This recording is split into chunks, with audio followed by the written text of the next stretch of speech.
জীবন এটা যেহেতু আল্লাহ পাক দিয়েছেন, সেজন্য এই জীবনের সকল কাজকর্ম কার হুকুমে হতে হবে? আল্লাহর হুকুমে। স্রষ্টা যিনি, হুকুম তার। মানুষ যদি তার এই জীবনকে আল্লাহ পাকের হুকুম মতো পরিচালিত না করে, তাহলে তার চাইতে বড় জালেম আর কেউ হতে পারে না, ঠিক কিনা? পৃথিবীতে সবচেয়ে বড় জালেম হলো কাফেররা। আল্লাহ পাক কোরআনে বলেছেন, ইন্না শিরকা লাযুলমুন আযীম। আল্লাহু আকবার। দুনিয়ার মানুষ শুনে রাখো, শিরক হলো সবচেয়ে বড় জুলুম। তোমার অন্তরে আল্লাহ ছাড়া কারো প্রতি বিশ্বাস, দুই খোদায় বিশ্বাস, এটা হলো সরাসরি শিরক। পৃথিবীতে সবচেয়ে জালেম হলো মুশরিকরা। পৃথিবীর সবচেয়ে বড় মুশরিক হলো ইন্ডিয়ার হিন্দুরা। ধরে কোন ঠিক কিনা? গোটা পৃথিবীতে নিকৃষ্ট শিরিক করে হিন্দু। ভারতের হিন্দু সমাজেরা তাদের ধর্মটা নিকৃষ্ট শিরিকের উপরে প্রতিষ্ঠিত। তারা হনুমানকে দেখলেও বলে দেবতা, সাপকে বলে দেবতা, বটগাছকে দেখলে বলে দেবতা। চূড়ান্ত নষ্টামির ধর্মের নাম হলো হিন্দু ধর্ম। সেখানে শুধু যৌনতা, মানবিকতা বলে কিচ্ছু নাই। এই পৃথিবীতে যতদিন শিরিক উৎখাত না করা যাবে, পৃথিবীতে জুলুম উৎখাত হবে না। আজকে দুঃখ ভারাক্রান্ত হৃদয়ে আমাদের বলতে হয়, পৃথিবীতে এমন বিভৎস চেহারা কেউ দেখে নাই। ভারতের দিল্লিতে একটি মুসলমানের বুকের উপরে নৃশংসভাবে দুই পাও দিয়ে জোরে জোরে লাথি মারছে, তাকে গুলি করে হত্যা করা হচ্ছে। মনে রাখো, মুসলমানদের রক্তের বিনিময়ে ভারতের লাল কেল্লায় একদিন ইসলামের পতাকা উড়বে ইনশাআল্লাহ। মনে রাখো, মুসলমানদের বড় একটা সম্পদের নাম হলো কোরআন। তোমরা কোরআন জ্বালিয়েছ, মসজিদের ভিতরে কোরআনে আগুন লাগিয়েছ। মনে রাখো, কোরআন পৃথিবীতে কেউ সৃষ্টি করে নাই। কোরআনুল কারীম সরাসরি আমার আল্লাহর কালাম। ও দুনিয়ার হিন্দুরা, তোমরা সমস্ত হিন্দু মিলে একটা হাফেজে কোরআন বের করো। গোটা পৃথিবীর হিন্দু মিলা একটা বাইবেলের হাফেজ দেখাইতে পারবে না, রামায়ণের হাফেজ দেখাইতে পারবে না, গীতার একটা হাফেজ দেখাইতে পারবে না, মহাভারতের একটা হাফেজ দেখাইতে পারবে না। গোটা পৃথিবীর হিন্দু মিলা তাদের হিন্দু ধর্মের কোনো হাফেজ পাওয়া যাবে না। কোরআনুল কারীম যে আল্লাহর কিতাব, এর তিনটা বৈশিষ্ট্য। কোরআনের প্রথম বৈশিষ্ট্য হলো একমাত্র কোরআনের হাফেজ হওয়া যাবে, কোরআন মুখস্থ করে সিনার ভিতরে রাখা যাবে। কোরআন ছাড়া পৃথিবীর কোন ধর্মের গ্রন্থ কেউ মুখস্থ করে রাখতে পারবে না। সুবহানাল্লাহ। এটা আমাদের ওপেন চ্যালেঞ্জ। ওয়া ইন কুনতুম ফি রাইবিম মিম্মা নাযালনা আলা আবদিনা, ওয়া ইন কুনতুম ফি রাইবিম মিম্মা নাযালনা আলা আবদিনা। আল্লাহ পাক বলেন, ও জগতের মানুষ, আমি আমার বান্দা মুহাম্মদ সাল্লাল্লাহু আলাইহি ওয়াসাল্লামের প্রতি যে কোরআনটা নাজিল করেছি, এই কোরআনে যদি কোনো তোমাদের সন্দেহ থাকে, ওয়া ইন কুনতুম ফি রাইবিম মিম্মা নাযালনা আলা আবদিনা ফাতু বিসূরাতিম মিন মিসলিহি, তাহলে কোরআনের মতো একটা কোরআন বানায় আনো, কোরআনের সূরার মতো একটা সূরা বানায় আনো, কোরআনের আয়াতের মতো একটা আয়াত বানায় আনো। এর আরেকটা অর্থ হলো, কোরআন যেমন মুখস্থ করা যায়, তোমরা তোমাদের ধর্মের কোনো গ্রন্থ মুখস্থ করে দেখাও। পৃথিবীতে কোটি কোটি খ্রিস্টান বসবাস করে। গোটা পৃথিবীর সমস্ত খ্রিস্টানদেরকে যদি বলা হয় তোমরা তোমাদের বাইবেলের একটা হাফেজ দেখাও, গোটা পৃথিবীর খ্রিস্টান মিলে তাদের বাইবেলের একটা হাফেজ দেখাইতে পারবে? ইহুদিদেরকে যদি বলা হয় যে তোমরা তোমাদের তৌরাত, যেটাকে তোমরা তালমুদ বলো, তৌরাতের একটা হাফেজ বের করো, গোটা দুনিয়ার ইহুদিরা মিলা তৌরাতের কোন হাফেজ দেখাইতে পারবে? কোরআনুল কারীমের তিনটা মৌলিক বৈশিষ্ট্য। প্রথম বৈশিষ্ট্য হলো, কোরআনুল কারীমের হাফেজ হওয়া যাবে। কোরআন ছাড়া পৃথিবীর কোনো গ্রন্থের হাফেজ পাওয়া যাবে না। পৃথিবীর সমস্ত কোরআন শরীফ আপনি আগুন দিয়ে জ্বালায় দেন, পৃথিবীর সমস্ত কোরআন শরীফ পানিতে ভাসায় দেন, মুসলমানদের কোনো সমস্যা হবে না। এই পবনাবাড়ি মাদ্রাসার একটা ছেলে যে নাকি হাফেজ হয়েছে, কারবালা মাদ্রাসার, চকসূত্রপুর মাদ্রাসার যে ছেলেটা হাফেজ হয়েছে, তাকে শুধু বলবেন, বাবা কোনো কোরআন শরীফ পাওয়া যাচ্ছে না, সমস্ত কোরআন শরীফ আগুন দিয়ে জ্বালিয়ে দেওয়া হয়েছে, সমস্ত কোরআন শরীফ পানিতে ভাসিয়ে দেওয়া হয়েছে, তুমি নতুন করে কোরআন শরীফ তেলাওয়াত শুরু করো। আর একজন আলেমকে বলা হবে, তুমি কাগজ আর কলম নিয়ে বসে লিখতে থাকো, আমরা নতুন করে আবার কোরআন পৃথিবীকে উপহার দিব। মনে রাখবেন, কোরআনুল কারীম এটা মানুষের সম্পদ নয়, এটা কোরআনুল কারীম সরাসরি আল্লাহর কালাম। আল্লাহু আকবার।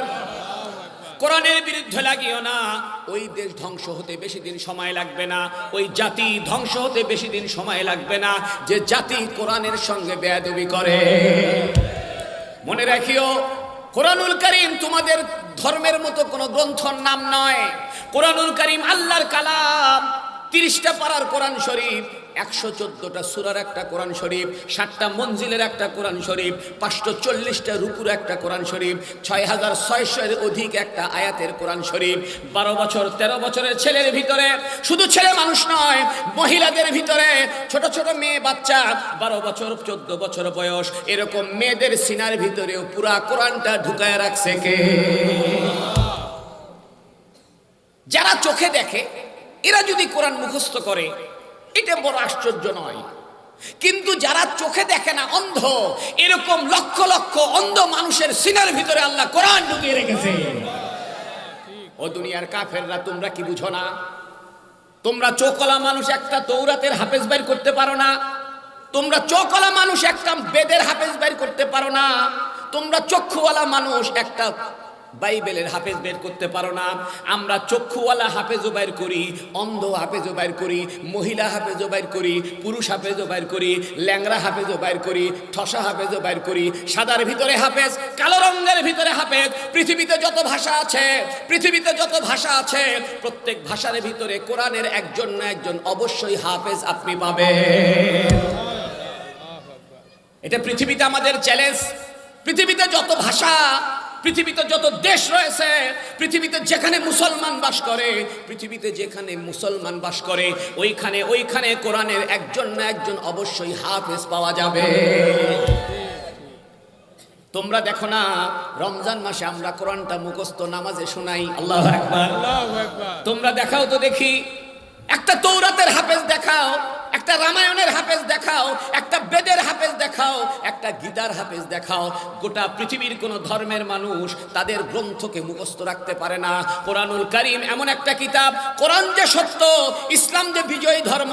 পৃথিবীতে ইসলাম ছিল, ইসলাম আছে, ইসলাম টিকে থাকবে। ভারতে ইসলাম ছিল, ভারতে ইসলাম আছে, আগামীতেও লাল কেল্লায় কলেমার পতাকাই উড়বে।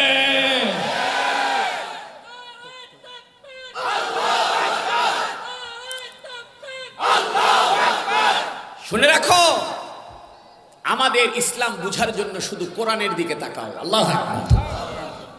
আমি আপনাদেরকে কোরআনের 3টে বৈশিষ্ট্যের কথা বলবো। প্রথম বৈশিষ্ট্য, কোরআনের হাফেজ হওয়া যায়, কোরআন ছাড়া কোনো কিতাবের হাফেজ হওয়া যায় না। 2 নাম্বার, পৃথিবীর সমস্ত কোরআন শরীফ নিয়ে আসেন, আমেরিকা থেকে একটা কোরআন শরীফ নিয়ে আসেন, সৌদি আরব থেকে একটা কোরআন শরীফ নিয়ে আসেন, জার্মান থেকে একটা নিয়ে আসেন, আইসল্যান্ড থেকে একটা নিয়ে আসেন, নেদারল্যান্ড থেকে একটা নিয়ে আসেন, একদম অ্যান্টার্কটিকা মহাদেশ থেকে একটা কোরআন শরীফ নিয়ে আসেন, উত্তর আমেরিকা থেকে নিয়ে আসেন, এদিকে আফ্রিকা থেকে একটা কোরআন শরীফ নিয়ে আসেন, আর আপনাদের নিশিন্দারা পবনাবাড়ি মাদ্রাসার একটা কোরআন শরীফ নিয়ে আসেন। গোটা পৃথিবীর কোরআন শরীফের সঙ্গে কোনো জের জবরের কোনো পার্থক্য নাই। ও মিয়া হিন্দুরা বুঝো না, ও মিয়া কাফেরের দল বুঝো না, তোমাদের বাইবেলের সঙ্গে বাংলাদেশের বাইবেলের সঙ্গে আমেরিকার বাইবেলের কোনো মিল নাই। তোমাদের বাংলাদেশের রামায়ণের সঙ্গে ভারতের রামায়ণের মিল নাই। এক এক রামায়ণ এক এক রকম, এক এক বাইবেল এক এক রকম, এক এক তৌরাত এক এক রকম। আমাদের কোরআনুল কারীম পৃথিবীতে একমাত্র কিতাব। সমস্ত পৃথিবীর কোরআন শরীফ একত্রিত করো, একটা কোরআনের সঙ্গে আর একটা কোরআনের কোনো একটা নোক্তা, একটা জের জবর, একটা পেশের কোনো পার্থক্য তুমি পাইবে না। এটা মুখস্থ রাখেন। কোরআন শরীফের 3টা মৌলিক বৈশিষ্ট্য, বাহিরের বৈশিষ্ট্য, ভিতরের বৈশিষ্ট্য অনেক। প্রথম বৈশিষ্ট্য, কোরআনের হাফেজ হওয়া যাবে, কোরআন ছাড়া কোনো গ্রন্থের হাফেজ হওয়া যাবে না। এটা আমাদের কিয়ামত পর্যন্ত চ্যালেঞ্জ থাকলো। পৃথিবীর কোনো খ্রিস্টান তাদের বাইবেলের হাফেজ দেখাতে পারবে না, কোন ইহুদি তৌরাতের হাফেজ দেখাতে পারবে না, কোন হিন্দু তাদের রামায়ণের হাফেজ দেখাতে পারবে না, গীতার হাফেজ দেখাতে পারবে না, বেদের হাফেজ দেখাতে পারবে না। আরেকটা বৈশিষ্ট্য শোনেন, পৃথিবীতে তাদের ধর্মের গ্রন্থ আসল ভাষায় কেউ পড়ে না। বাংলাদেশে এরকম 10টা হিন্দু বাইর করে দেন তো যারা সংস্কৃত ভাষায় বেদ পড়তে পারে। হিব্রু ভাষায় লেখা হয়েছে তৌরাত, সুরিয়ানি ভাষায় লেখা হয়েছিল ইনজিল, যেটাকে তারা বাইবেল বলে। অরিজিনাল ভাষার বাইবেল বাংলাদেশে আপনি পাবেনই না, পড়তেই পারে না। কিন্তু আমাদের কোরআন 1400 বছর হয়ে গেল, আল্লাহু আকবার, 1441 হিজরি চলতেছে, চারটিখানি কথা নয়, 1500 বছর বয়স হয়ে গেল কোরআন শরীফ পৃথিবীতে আসছে। এর মধ্যে কত যুদ্ধ হয়েছে, কত বিগ্রহ হয়েছে, মানচিত্রের পরিবর্তন হয়েছে, ভৌগোলিক পরিবর্তন হয়েছে, রাজা বাদশাদের উত্থান পতন হয়েছে, কিন্তু কোরআনুল কারীমের একটা জের জবরের কোনো বিকৃতি হয় না। শয়তান চায় না এই চীন উইঘুর মুসলমানদেরকে বন্দী করেছে প্রায় 10 লক্ষ। চায়না সরকার ঘোষণা দিয়েছিল তাদের চায়নাতে তারা নতুন করে কোরআন শরীফ ছাপাবে। যে কোরআন শরীফ মুসলমানরা পড়ে এই কোরআন শরীফ তারা রাখবে না। এখান থেকে জিহাদের আয়াতগুলো বাদ দিবে। জিহাদ নিয়ে এত ভয় কেন তোমার? ওমিয়া মুসলমান, 71 সালে যারা মুক্তিযুদ্ধ করেছে এরা যদি দেশপ্রেমিক হতে পারে, এরা যদি মুক্তিযুদ্ধ হতে পারে, আফগানিস্তানের তালেবানরা কেন মুক্তিযোদ্ধা হবে না? মনে রাখিও, মুসলমানদের গর্জে উঠতে হবে, মুসলমান সরকার দেখতে অস্ত্রের প্রতিযোগিতায় নামতে হবে, মুসলমান সরকারদেরকে মুসলমানের অন্তরে জিহাদের বাসনা জাগ্রত করতে হবে। সেদিন বেশি দূরে নয়, যেদিন হিন্দুস্তানে গজওয়াতুল হিন্দ হবে। আমার নবীজি ইবনে মাজাহ শরীফের ভিতরে, আবু দাউদ শরীফের ভিতরে ভারতের যুদ্ধের কথার অগ্রিম ঘোষণা দেওয়া আছে। নবীজি বলেছেন, যারা গজওয়াতুল হিন্দে হিন্দুস্তানের মুশরিকদের সঙ্গে যুদ্ধে লিপ্ত হবে এরা বদরের মুজাহিদের মতো সওয়াব লাভ করবে। মনে রাখিও, বদরের যারা যুদ্ধে অংশ নিয়েছিল তারা বিনা হিসেবে জান্নাতে যাবে। 313 জন বদরের সাহাবী তারা বিনা হিসেবে জান্নাতে যাবে। আমার নবীজিও বলেছেন, গজওয়াতুল হিন্দের সঙ্গে এই ভারতের মুশরিকদের সঙ্গে যখন মুসলমানদের ধর্মীয় যুদ্ধ শুরু হবে, ওই যুদ্ধে যারা অংশ নেবে তাদেরকে আল্লাহ বিনা হিসাবে বদরের মুজাহিদের মতো জান্নাত দিয়ে দিবে। আমরা স্পষ্ট বলে দিতে চাই, বাংলাদেশ শান্তি ও সম্প্রীতির দেশ। ধরে বলেন ঠিক কিনা? বাংলাদেশে হিন্দু মুসলমান বৌদ্ধ খ্রিস্টান আমরা ভাই ভাই বসবাস করি। এদেশে হিন্দুদের কোনো ভয় নাই, তাদেরকে আমরা জামাই আদরে রাখবো, কোনো অসুবিধা নাই। ধরে বলেন ঠিক কিনা? তবে তোমাদেরকে বলে দিই, তোমরা মোদির পক্ষ অবলম্বন করবে না। বাংলার জমিনে খুনি মোদির কোনো জায়গা হবে না ইনশাআল্লাহ।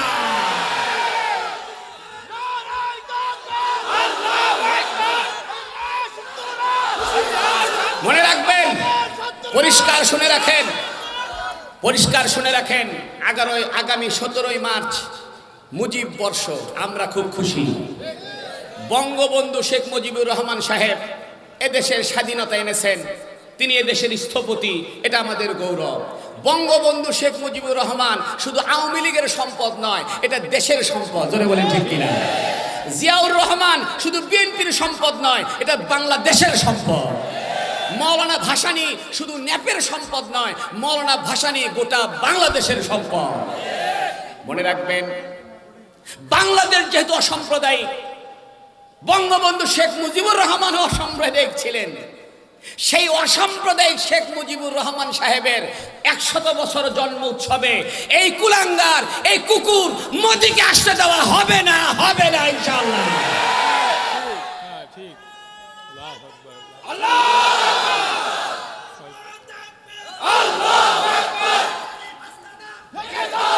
মনে রাখবেন, মনে রাখবেন, এটা আমাদের ঈমানের প্রশ্ন, এটা আমাদের ঈমানের প্রশ্ন। আমাদের মুসলমান ভাইদেরকে তোমরা দিল্লিতে হত্যা করেছ, বাড়িতে আগুন জ্বালিয়েছ, মায়েদেরকে তোমরা ধর্ষণ করেছ, তোমরা খুনি, ওই খুনির জায়গা বাংলার জমিনে হবে না ইনশাআল্লাহ। মনে রাখো, আর বেশি দিন দেরি নয়। আমার নবীজির ঘোষণা অনুযায়ী হাদিস শরীফে আছে, মুশরিকদের সঙ্গে মুসলমানদের একটা যুদ্ধ হবে। এই যুদ্ধের নাম গজওয়াতুল হিন্দ। এই যুদ্ধের ভিতরে 1/3 মুসলমান শাহাদত বরণ করবে। হাদিসের ভাষায় বোঝা যায় এত রক্ত প্রবাহিত হবে, মানুষের টাকলু পর্যন্ত রক্তে ভিজে যাবে, এত পরিমাণ রক্তাক্ত হবে, রক্তের বন্যা বয়ে যাবে। মুসলমান 3 দলে বিভক্ত হবে। আল্লাহু আকবার। কয় দলে? এই হাদিসগুলো যদি এখন না বলি বলবো কখন?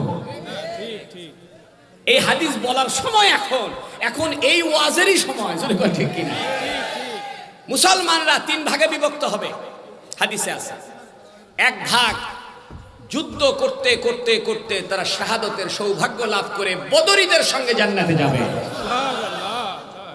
আর এক ভাগ তারা ভয়ে পলায়ন করবে, এরা ভেগে যাবে ভয়ে। আর এক ভাগ ক্ষুদ্র একটা দল, এরা যুদ্ধ চালিয়ে যেতে থাকবে। হাদিস শরীফে রয়েছে মুশরিকদের সৈন্য সংখ্যা বেশি হবে, মুশরিকদের সৈন্য সংখ্যা বেশি হবে, পৌত্তলিকদের সৈন্য সংখ্যা বেশি হবে। কিন্তু মুসলমান 3 ভাগে বিভক্ত হবে। এক ভাগ প্রথমে যুদ্ধ করতে গিয়ে শাহাদত বরণ করবে, আর এক ভাগ ভয়েতে ভেগে যাবে। আর এক দল মুসলমান, এরা বড় দুর্বল, কিন্তু মাঠ ছাড়বে না, এরা ময়দান ছাড়বে না। এরা যুদ্ধ করতে করতে করতে করতে এক সময় বিজয় লাভ করবে। বিজয় লাভ করে যখন মদিনার দিকে যাবে, আল্লাহু আকবার, বিজয় লাভ করে যখন আমার রসুলের কবর জিয়ারতে যাবে, বিজয় লাভ করে যখন বাইতুল্লাহর উদ্দেশ্যে তারা তওয়াফ করার জন্য খুশিতে বাইতুল্লাহ যাবে, তখন ওই বাইতুল্লাহ ইমাম মেহেদীর সঙ্গে দেখা হবে। এজন্য আমরা কি ভাগার দলে আছি? হয় শাহাদতের দলে, না হয়তো ইমাম মেহেদীর দলে। জোরে বলেন ঠিক কিনা? আপনারা আজকে এখান থেকে অঙ্গীকার নিতে হবে, আমার সময়ে যদি গজওয়াতুল হিন্দ নাও হয়, আমার ছেলেকে বলে যাব আগামীতে যুদ্ধ হবে, বেটা তুই যুদ্ধে যাবি। ছেলেকে বলে যাব তুই তোর নাতিকে বলে যাবি সেই জন্য যুদ্ধে যায়। নাতিকে বলে যাব তার পুতিকে বলার জন্য আগামীতে যুদ্ধ হবে, সেই যুদ্ধে তুই যাবি। ওই যুদ্ধে আপনারা কে কে যাইতে রাজি আছেন? বলে নারায়ে তাকবীর।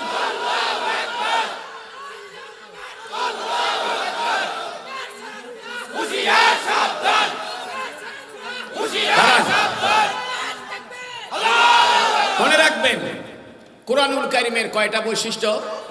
3টা বৈশিষ্ট্য। একটা বৈশিষ্ট্য, কোরআনের হাফেজ হওয়া যায়, কোরআন ছাড়া কোনো কিতাবের হাফেজ হওয়া যায় না। 2 নম্বর, গোটা পৃথিবীর কোরআন শরীফ একই রকম। সুবহানাল্লাহ। একটা আশ্চর্য ব্যাপার শোনেন, এত বই পৃথিবীতে ছাপা হয়েছে, প্রত্যেক বইতে কিছু না কিছু ভুল আছে। আমি নিজেই তো 14টা বই লিখছি। এই 14টা বইয়ের ভিতরে এত পরিশ্রম করে প্রুফ কাটি রাত জায়গা, তারপরও দেখা যায় একটা বানান ভুল আছে, একটা একারের ভুল আছে, একটা আকারের ভুল আছে। কোরআন শরীফ এত বড় একটা কিতাব, 6600 উপরে আয়াত, জীবনে কোনোদিন কোরআন শরীফে কোনো প্রিন্টিং এ ভুল আসলো না। বোঝা গেল এই কোরআন কার। ও মুসলমান, জিহাদ করার জন্য কোরআন পড়তে হবে কি হবে না? আজকে থেকে নিয়ত করো কোরআন শিখবা। আজকে থেকে নিয়ত করো তোমার ছেলেকে নিশিন্দারা পবনাবাড়ি মাদ্রাসায় দিবা। তোমার ছেলে স্কুলে পড়ুক, অসুবিধা নাই, সকালবেলা পবনাবাড়ি মাদ্রাসায় ভর্তি করো। তোমার ছোট্ট মেয়েটাকে এই পবনাবাড়ি মাদ্রাসায় ভর্তি করো। তোমার ছেলের ভিতরে যদি কোরআনের তেলাওয়াতের শিক্ষা থাকে, তোমার ছেলের অন্তরে যদি রসুলের মহব্বত থাকে, ওই ছেলেটা গজওয়াতুল হিন্দে শরীক হবে। আর কিয়ামতের দিন তোমাকে সাথে করে বদরীদের সঙ্গে জান্নাতে যাবে। মিয়া মুসলমান, শুনে রাখো, আল্লাহ আমাদের সামনে পথ খোলা রাখছে বদরের যুদ্ধের সঙ্গে হওয়ার জন্য। আমি যদি নাও পারি, কিন্তু আমি যেহেতু আমার ছেলেকে বলে যাব, আমার ছেলেকে বলবো তুই তোর ছেলেকে বলবি, আর তার ছেলেকে বলবো তুই তার নাতিকে বলবি। এভাবে বলতে বলতে কিয়ামতের দিন হইতে পারে আল্লাহ আমাকে আপনাকেও বদরীদের সঙ্গে জান্নাত দিয়ে দিবে। মুসলমান ভাইরা রে আমার, কোরআন শরীফের কয়টা বৈশিষ্ট্য? 3টা। 1 নম্বর বৈশিষ্ট্য, কোরআনের হাফেজ হওয়া যাবে, কোরআন ছাড়া কোনো কিতাবের হাফেজ হবে না। 2 নম্বর, পৃথিবীর কোন কোরআন শরীফে আজও পর্যন্ত কোনো ভুল নাই। যখনই চায়না ঘোষণা দিল আমি কোরআনকে নতুন করে ছাপাবো, আল্লাহ পাক এমন এক ভাইরাস দিল, করোনা। কি ভাইরাস? করোনা। নামটাও এত সুন্দর, আমাদের বাঙালিদের জন্য বোঝার সুবিধা হয়েছে। সুবহানাল্লাহ। ভাইরাসের নাম দিছে করোনা, মানে এই কামটা ভালো নয়, কাজ করো না। ঠেলার নাম বাবাজি। সেই দিন দেখলাম ইন্টারনেটে চায়নার সরকার এখন মুসলমানদেরকে জুমার নামাজ পড়ার অনুমতি দিয়ে নিজেও মসজিদে ঢুকছে। আসো দলে দলে আসো, উদখুলু ফিস সিলমি কাফা। তুমি যদি মুসলমান হও তুমি আমার ভাই হয়ে যাইবা। ও মোদি, তোমাকে আমরা ইসলামের দাওয়াত দিচ্ছি। ও মোদি, তোমাকে আমরা ইসলামের দাওয়াত দিচ্ছি। যদি ইসলাম গ্রহণ করো তুমি আমার ভাই হয়ে যাইবা, তোমার বুকের সঙ্গে আমার বুক লাগবে। যদি ইসলাম গ্রহণ না করো তলোয়ার নিয়ে ফয়সালা হবে। বলে বলেন ঠিক কিনা? কোরআনুল কারীম এটার দিকে তাকাইলে বোঝা যায় ইসলাম কত বড় শক্তিশালী। এটাকে আপনি চারটেখানি কথা মনে করলেন, 1441 বছর হইল কোরআন শরীফের ভিতরে কোনো একটা জের জবরের ভুল বের হয়নি। সুবহানাল্লাহ। কোরআনের আর একটা বৈশিষ্ট্য চমৎকার করে শুনেন। কোরআন শরীফের একটা আওয়াজ আছে কিনা? বাতাসের একটা আওয়াজ আছে কিনা? পানির একটা আওয়াজ আছে কিনা? শুকনা পাতার একটা আওয়াজ আছে। এরকম ভাবে আল্লাহর একটা আওয়াজ আছে। এটাকে বলা হয় সাউতে কাদিম। আল্লাহু আকবার। আল্লাহ পাকের একটা জাতি আওয়াজ আছে, নিজস্ব আওয়াজ।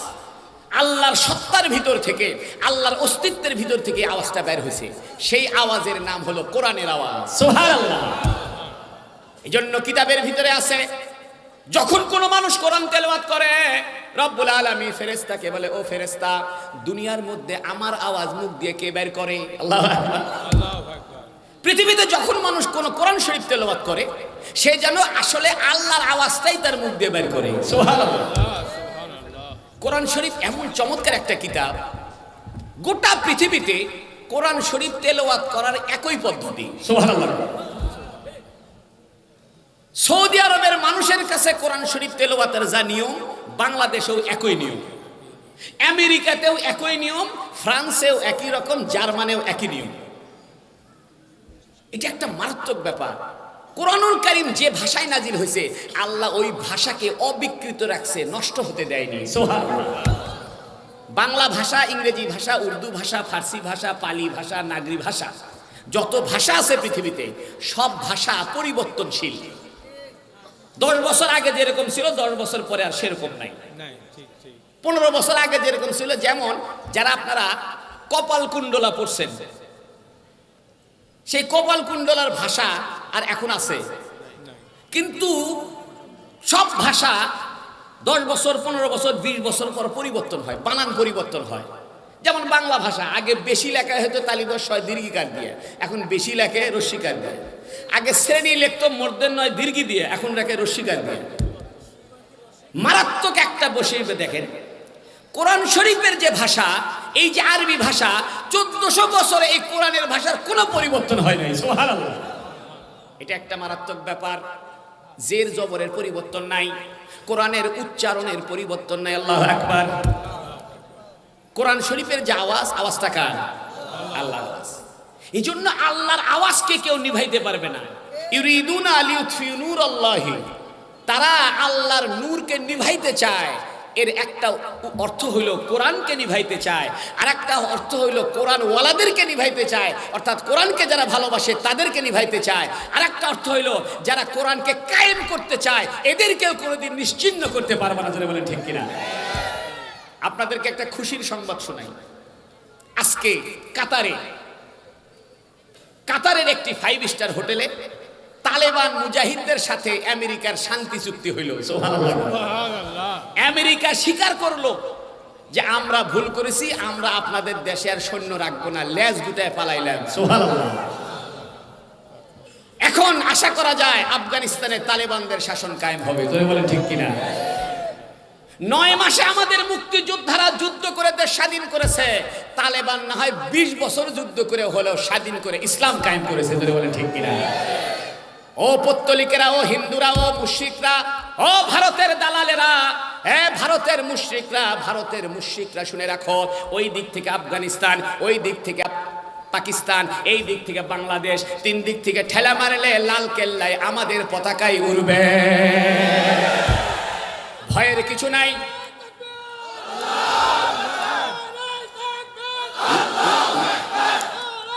লা তাহজান ইন্নাল্লাহা মা'ানা।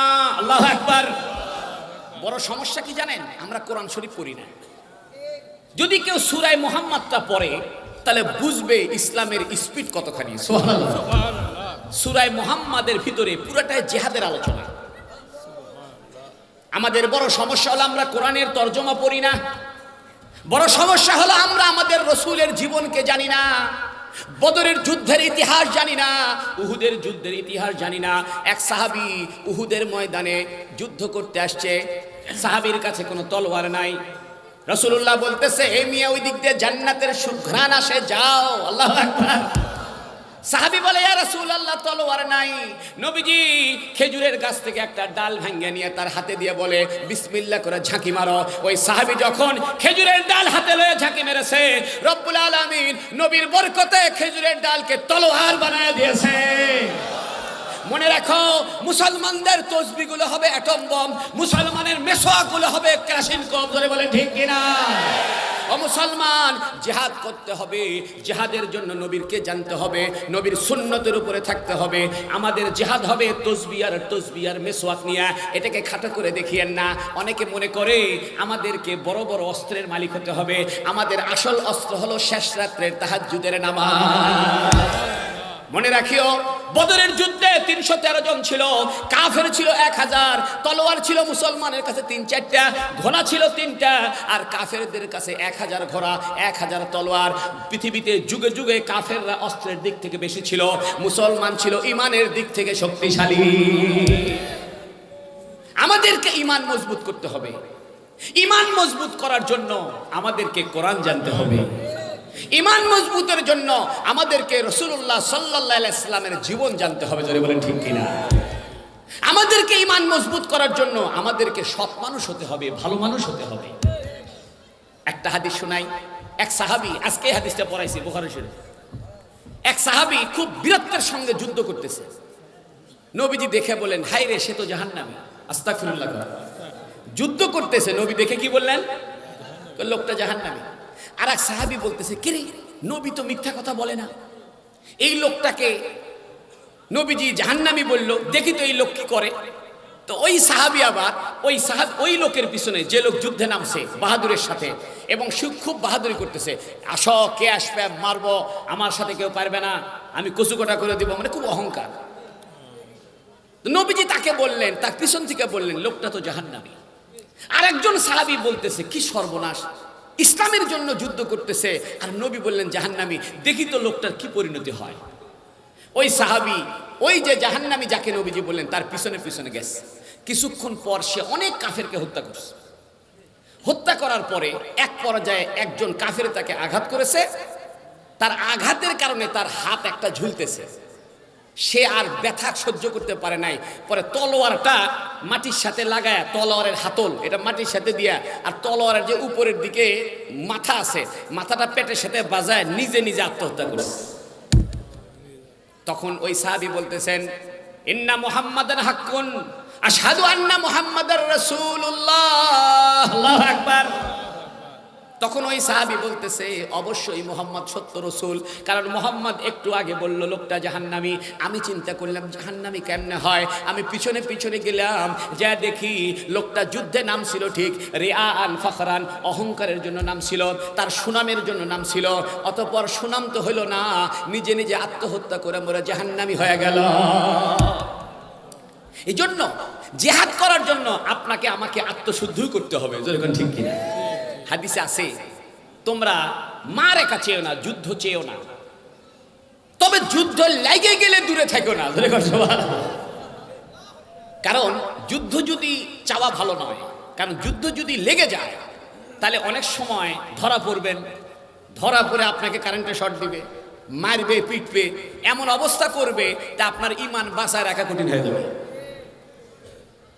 এই জন্য আমরা যেহেতু দুর্বল ইমান, আল্লাহকে খুব, আল্লাহ যুদ্ধ বাজায় দিও না, তবে যদি বাইজা যায় আমাদেরকে ভীতু বানায়ও না। জোরে বলেন সুবহানাল্লাহ। এজন্য কোরআনুল কারীমের 3 নম্বর বৈশিষ্ট্য হলো কোরআন শরীফ উচ্চারণ করার, তেলাওয়াত করার গোটা পৃথিবীতে একই নিয়ম। আমি আপনাদেরকে একটা তথ্য জানাই। ইন্টারনেট গুগলে একটা আর্টিকেল পড়েছিলাম ইংরেজিতে, দ্য প্রনাউন্সিয়েশন অফ হলি কোরআন, অর্থাৎ কোরআন শরীফের, পবিত্র কোরআনের উচ্চারণ ব্যবস্থা। প্রবন্ধটা লিখেছে একটা খ্রিস্টান ডাক্তার। আমার একটা গবেষণার ছোট্ট কাজে আমি কোরআনের এই প্রনাউন্সিয়েশনের উপরে পড়াশোনা করতে গিয়া ওই প্রবন্ধটা পাইলাম। খ্রিস্টান ডাক্তার বলতেছে, কোন মানুষ যদি সকাল বিকাল কোরআন শরীফের 29টা হরফ উচ্চারণ করে তাহলে তার গলার মধ্যে ক্যান্সার হবে না। সবাই তাকে জিজ্ঞেস করেছে, আরে তুমি এটা কিভাবে বলো? তো খ্রিস্টান ডাক্তার বলতেছে যে আরবি হরফ 29টা, মাখরাজ 17টা। এর অর্থ হলো আরবি 29টা হরফ মানুষের শরীরের 17টা জায়গা থেকে উচ্চারণ হয়। যেমন গলার ভিতর থেকে 6টা হরফ উচ্চারণ হয়, হামজা, হা, আইন, হা, গইন, খ। যেখানে খুশখুশানি কাশ হয় সেখান দিয়ে খা, ঠিক কিনা? ও 2 নোক্তাওয়ালা কফ, এটা উচ্চারণ করলে আলা জিভের মধ্যে ঠাস করে বাড়ি খায়, ঠিক কিনা? নুন উচ্চারণ করতে নাকের মধ্যে ঝ্যানঝ্যান করে। লাম উচ্চারণ করতে জিহ্বার আগা উপরের তালুর মাথার সাথে লাগে, ঠিক কিনা? দদ এটা উচ্চারণ করতে জিহ্বার গোড়ালি মারির দাঁতের গোড়ালির সঙ্গে লাগে, এখন ঠিক কিনা? ওই খ্রিস্টান ডাক্তার বলে কুরআনুল কারীম এমন একটা সায়েন্টিফিক কিতাব, তার ভাষায় সে বলতেছে কুরআনুল কারীম এমন একটা সায়েন্টিফিক কিতাব, কুরআনুল কারীমের 29টা হরফ যদি কেউ শুদ্ধ করে উচ্চারণ করে, সহি করে উচ্চারণ করে, তাহলে তার গলার মধ্যে ব্যায়াম হয়ে যাবে, সিনার বাতাস বের হবে, নাকের ব্যায়াম হবে, জিহ্বার ব্যায়াম হবে, দাঁতের ব্যায়াম হবে। ওই লোকটা প্রমাণ করে দেখিয়েছে 29টা আরবি হরফ যদি সকাল বিকাল কেউ তেলাওয়াত করে তাহলে তার গলার ভিতরে কোনোদিন ক্যান্সার হবে না। ও মিয়া, মনে রাখো, আমাদের কোরআনুল কারীম একটা সায়েন্টিফিক কোরআন। আমাদের কোরআন একটা আল কোরআন, মহাগ্রন্থ কোরআন। শুধু সায়েন্টিফিক নয়, কোরআনের ভিতরে ইতিহাস আছে, কোরআনের ভিতরে রাজনীতি আছে, কোরআনে অর্থনীতি আছে, কোরআনে পারিবারিক নীতি আছে। পৃথিবীর এমন কোনো জ্ঞান বিজ্ঞান নাই, তিবিয়ানুল লিকুল্লি শাই, সকল বিষয়ের সুস্পষ্ট প্রমাণের কিতাব হলো কোরআনুল কারীম। আজকে গোটা ওয়ার্ল্ডে যারা মুসলমান হচ্ছে কোরআন শরীফ পড়ে মুসলমান হচ্ছে। আমার এক বন্ধু আমেরিকায় থাকে, সে আমেরিকাতে খ্রিস্টানদেরকে মুসলমান বানানোর কাজ করে। আমাকে বলতেছে, দোস্ত তোমাকে একদিন দাওয়াত দিয়ে নিয়ে যাবো। আমি বলছি, না, তোমরাই কাম করো। আমি বললাম যে তোমরা দাওয়াত দাও কিভাবে? সায়েন্সের আলোকে দাওয়াত দাও, যে আমাদের কোরআনে সায়েন্সের কথা আছে, দেখো এটা নিয়ে দাওয়াত দাও। কয় না, আমরা ডাইরেক্ট দাওয়াত দিই জান্নাত জাহান্নাম নিয়ে। আল্লাহু আকবার। আমরা দাওয়াত দিই মৃত্যুর পরে একটা জীবন আছে। আল্লাহ পাক কোরআনে বলেছেন, কাইফা তাকফুরুনা বিল্লাহ। আল্লাহু আকবার। কিভাবে তোমরা আল্লাহর কুফরি করো? ওয়া কুনতুম আমওয়াতা, তোমরা সবাই ছিলে মৃত। ফাআহইয়াকুম, আমি আল্লাহ তোমাদেরকে জিন্দা করেছি। সুম্মা ইউমিতুকুম, আবার মৃত্যু দিব। সুম্মা ইউহয়িকুম, আবার তোমাকে তাজা করব। সুম্মা ইলাইহি তুরজাউন, আবার আমি আল্লাহ তোমাকে আমার সামনে হাজির করব। মনে রাখবেন, সাহাবীদের যুগে যেভাবে ইসলাম পৃথিবীতে কায়েম হয়েছে, পৃথিবীর সর্বযুগে সর্বসময় ওই পদ্ধতিতেই কায়েম হবে। হায় হায় হায় হায় হায়। ওই খ্রিস্টান ডাক্তার বলে আরবি 29টা হরফ সহি করে উচ্চারণ করে গলার মধ্যে ক্যান্সার হবে না। এখন একটা কথা শুনেন, কেউ যদি মনে মনে চিন্তা করে যে আমি আজকে থেকে কোরআন শরীফ শেখা শুরু করব যাতে ক্যান্সার না হয়, একটা সওয়াবও হবে না, একটা সওয়াবও হবে না। একজন বেচারা ঘরের জানালা কাটছে, ওকে মানুষ জিজ্ঞাসা, ভাই তুমি জানালা রাখছো কেন? কয় রোদ আসার জন্য। আর একজনকে বলে তুমি রাখছো কেন? কয় বাতাস আসার জন্য। আর একজনকে বলে তুমি রাখছো কেন? কয় থুতু ফালানোর জন্য। আর একজনকে বলে তুমি রাখছো কেন? কয় আজান শোনার জন্য। আল্লাহু আকবার। আচ্ছা, যে বেচারা জানালা খোলা রাখছে আজানের আওয়াজ যাতে ভালো করে আসে, সেই জানালা দিয়ে কি থুতু ফেলা যাবে না? সেই জানালা দিয়ে কি বাতাস আসবে না? ইন্নামাল আমালু বিন্নিয়াত, নিয়তটা সহি করতে হবে। কেউ যদি আল্লাহকে রাজি খুশির নিয়ত করে, দুনিয়ার সব উপকার সে পেয়ে যাবে। আল্লাহু আকবার। আপনাকে একটা তথ্য দিই, পাবনাতে একটা হসপিটাল আছে, এটার নাম হলো মেন্টাল হসপিটাল, ঠিক কিনা? পাগল চিকিৎসা হয়। আমাদের অরিজিনাল দাদা বাড়ি যেহেতু পাবনা, 52 সালে আমরা এই বগুড়ায় আসছি। 52 সালের আগে। তো ওই হসপিটালে আমার এক চাচাতো ভাই চাকরি করে। তো ওকে আমি বললাম যে আমাকে একটু হসপিটালের ভিতরে পাগলাদেরকে দেখা। আমাকে অনুমতি নিয়ে ভিতরে ঢুকেছে, যে দেখি কিছু পাগলকে উপর করে রাখছে। আমি বললাম কি ব্যাপারে এই অবস্থা কেন? সে বলতেছে এই পাগলদের চিকিৎসা এইটা, সকাল আর বিকাল 3 মিনিট 5 মিনিট করে উপর করে থয়। আমি বললাম কারণ কি? সে আমাকে বলতেছে যে ডাক্তারদের পরামর্শ হলো মানুষের মগজের ভিতর, মাথার ভিতরে, মস্তিষ্কের ভিতরে রক্ত চলাচল বন্ধ হয়ে গেলে মানুষ পাগল হয়ে যায়। এটাকে আপনার প্রেশারও বলে। প্রেশার কি জিনিস? প্রেশার মানে রক্তের চাপটা মাথায় বৃদ্ধি পাইলে এটাকে হাই প্রেশার, আর রক্তের চলাচল কম হয়ে গেলে বলে লো প্রেশার।